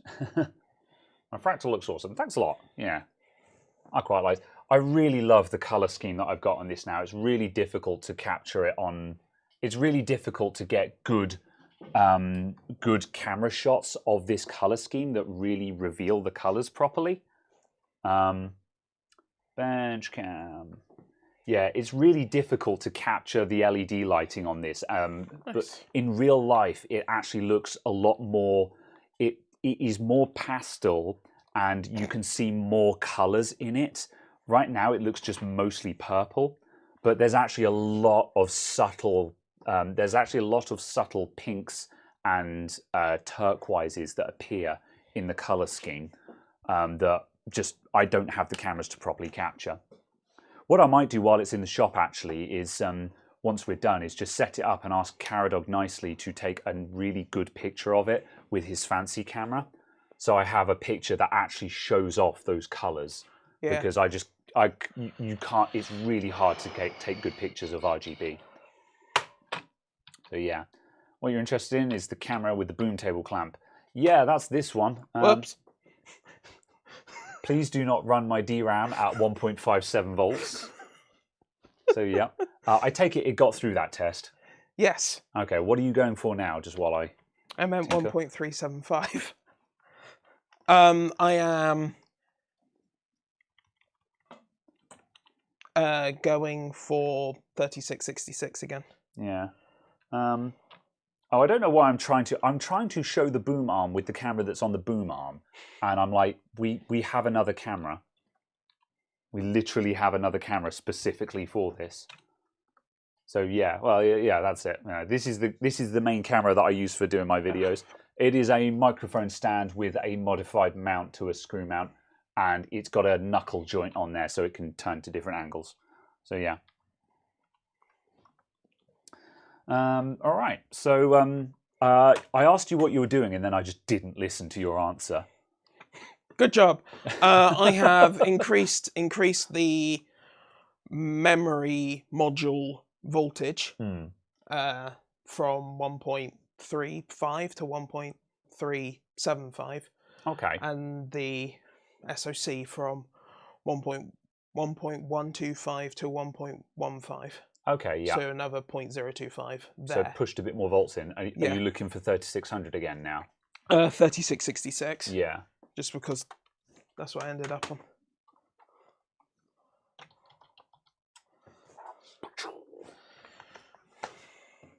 No, okay. Yeah, that's absolutely fine. No, that's absolutely fine. But yeah, it was clearly memory. Yeah. That's absolutely fine. Yeah, so that voltage, because we weren't stable at that previously, and adding the extra voltage just didn't help there, basically, did it? Yeah, we haven't got that much on. We haven't actually gone that much on voltage. Yeah. Oh, okay, that's fair. I was going to say, which is kind of surprising, considering we're stable without the extra volts at the next speed down. It's surprising that a little bit of extra volts didn't get us anywhere near stable. But yeah. That's overclocking, I guess, isn't it? So, yeah. So, yeah. JD says IBT with just less than the top setting is good for mem controller stability. Oh, interesting. What is IBT? Intel burn test. Oh, right. Yes, I see. Yeah. I presume. Yeah. Oh, of course it is. Yeah. Oh, that's not restarting. Yeah. These memory ICs just hard wall. Okay, yeah, that would also make sense if we're just Yeah. So in overclocking. A brick wall or a hard wall is when you get to a point where you're just at the limit, and no matter what you do, it doesn't get you any further. Yeah, Like, no matter how much more voltage you throw at it, it just will not go further.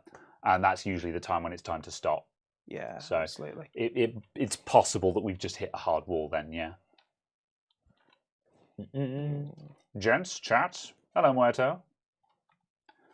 We're finishing up in a moment, I'm afraid, but... Just sniped my password. It's a PIN number, so it's worthless on anything else than this computer. That's what PIN numbers are for. Your personal identification number. Yeah. Well, my personal identification number word, which is only used on this computer. And this is why you use PIN numbers, because that means if someone sees it, they have one device. Numbers. Yeah. So, yes. PIN is an abbreviation including number. However, I'm using the term Windows PIN because it's... Oh, Windows calls it a PIN, so... But calling it your PIN number. Yeah. It's like the people who call ATM... Oh, okay, I see what you're gunning at now. It's like people who say ATM machines. Whatever. Or PAT tests. Muerto says he just woke up. Welcome to the world, Muerto. Any new videos in the line? I'm working on... Excuse me? CPU frequency 4.827. Okay. 4.827. Yeah. That's about right for this CPU. Well, I mean, under Linpack, that's...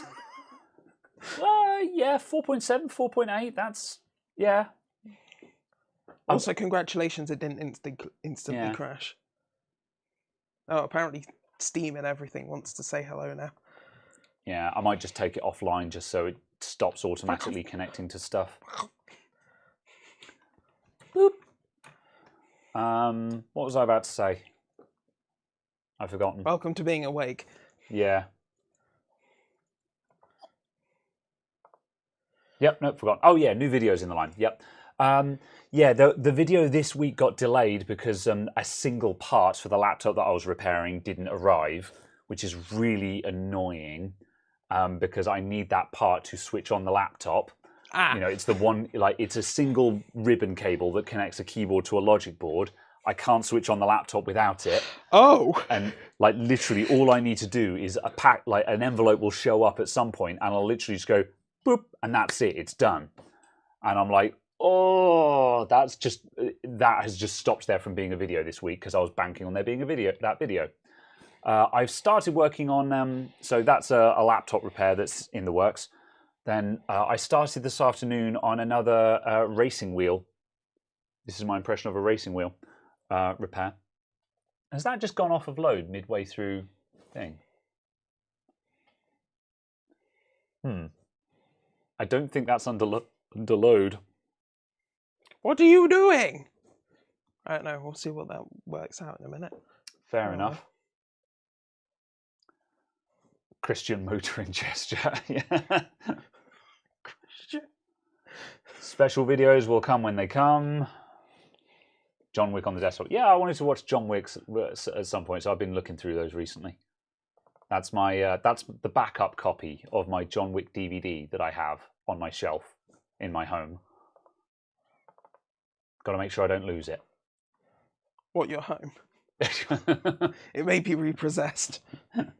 Great stream. Take care, everyone. Yeah. Has it fallen over? Apparently. Yeah. Just weirdly. Yeah. Okay. I think we might be done for now because we're into the realms of this is going to start getting time consuming to continue. And we'll probably tinker with this a little bit more off stream, but I think we're going to wrap up now. I know you failed. I just told you to fail. Good. Right. Nice to see the stream live for the first time. You're very welcome. Thanks for coming along. So yeah. All right, that hit load again this time. I mean, it hasn't crashed. No, it's just being weird. Yeah. What's that check fail that we've got on that? That's the first cycle of impact that I think quitted. One? Yeah. Yeah. Okay. Yeah. Okay. Interesting. So we might have 3666, but at any rate, we had a quick dart. It looks like there's certainly a little bit extra in the memory, which is nice. That's the answer that I wanted to know. So Yeah. Yeah, good. All right, I think we're going to wrap up. Absolutely. We will leave this to run whilst we wrap up. And all in all, I would say this stream was a great success. absolutely. So, yeah. We successfully took a motherboard out of a case and put it in a new one. Yes. In 3 hours and Yes. 25 minutes. We also consumed chili alcohol. Yes. Yes. For the entertainment of the masses. Yes. I've enjoyed this conversation in English. I have enjoyed being present. You want to stop streaming, not there. Oh, yeah, okay. I need YouTube. All right, now would be a good time to insert ads. All right, thank you, everyone. See you all soon. New video will be soon. I'm probably going home tonight, so there'll probably be 2 videos next week. Anyway, goodbye, everyone. Bye. Ta-ra! Toodles. Auf Wiedersehen. Pat.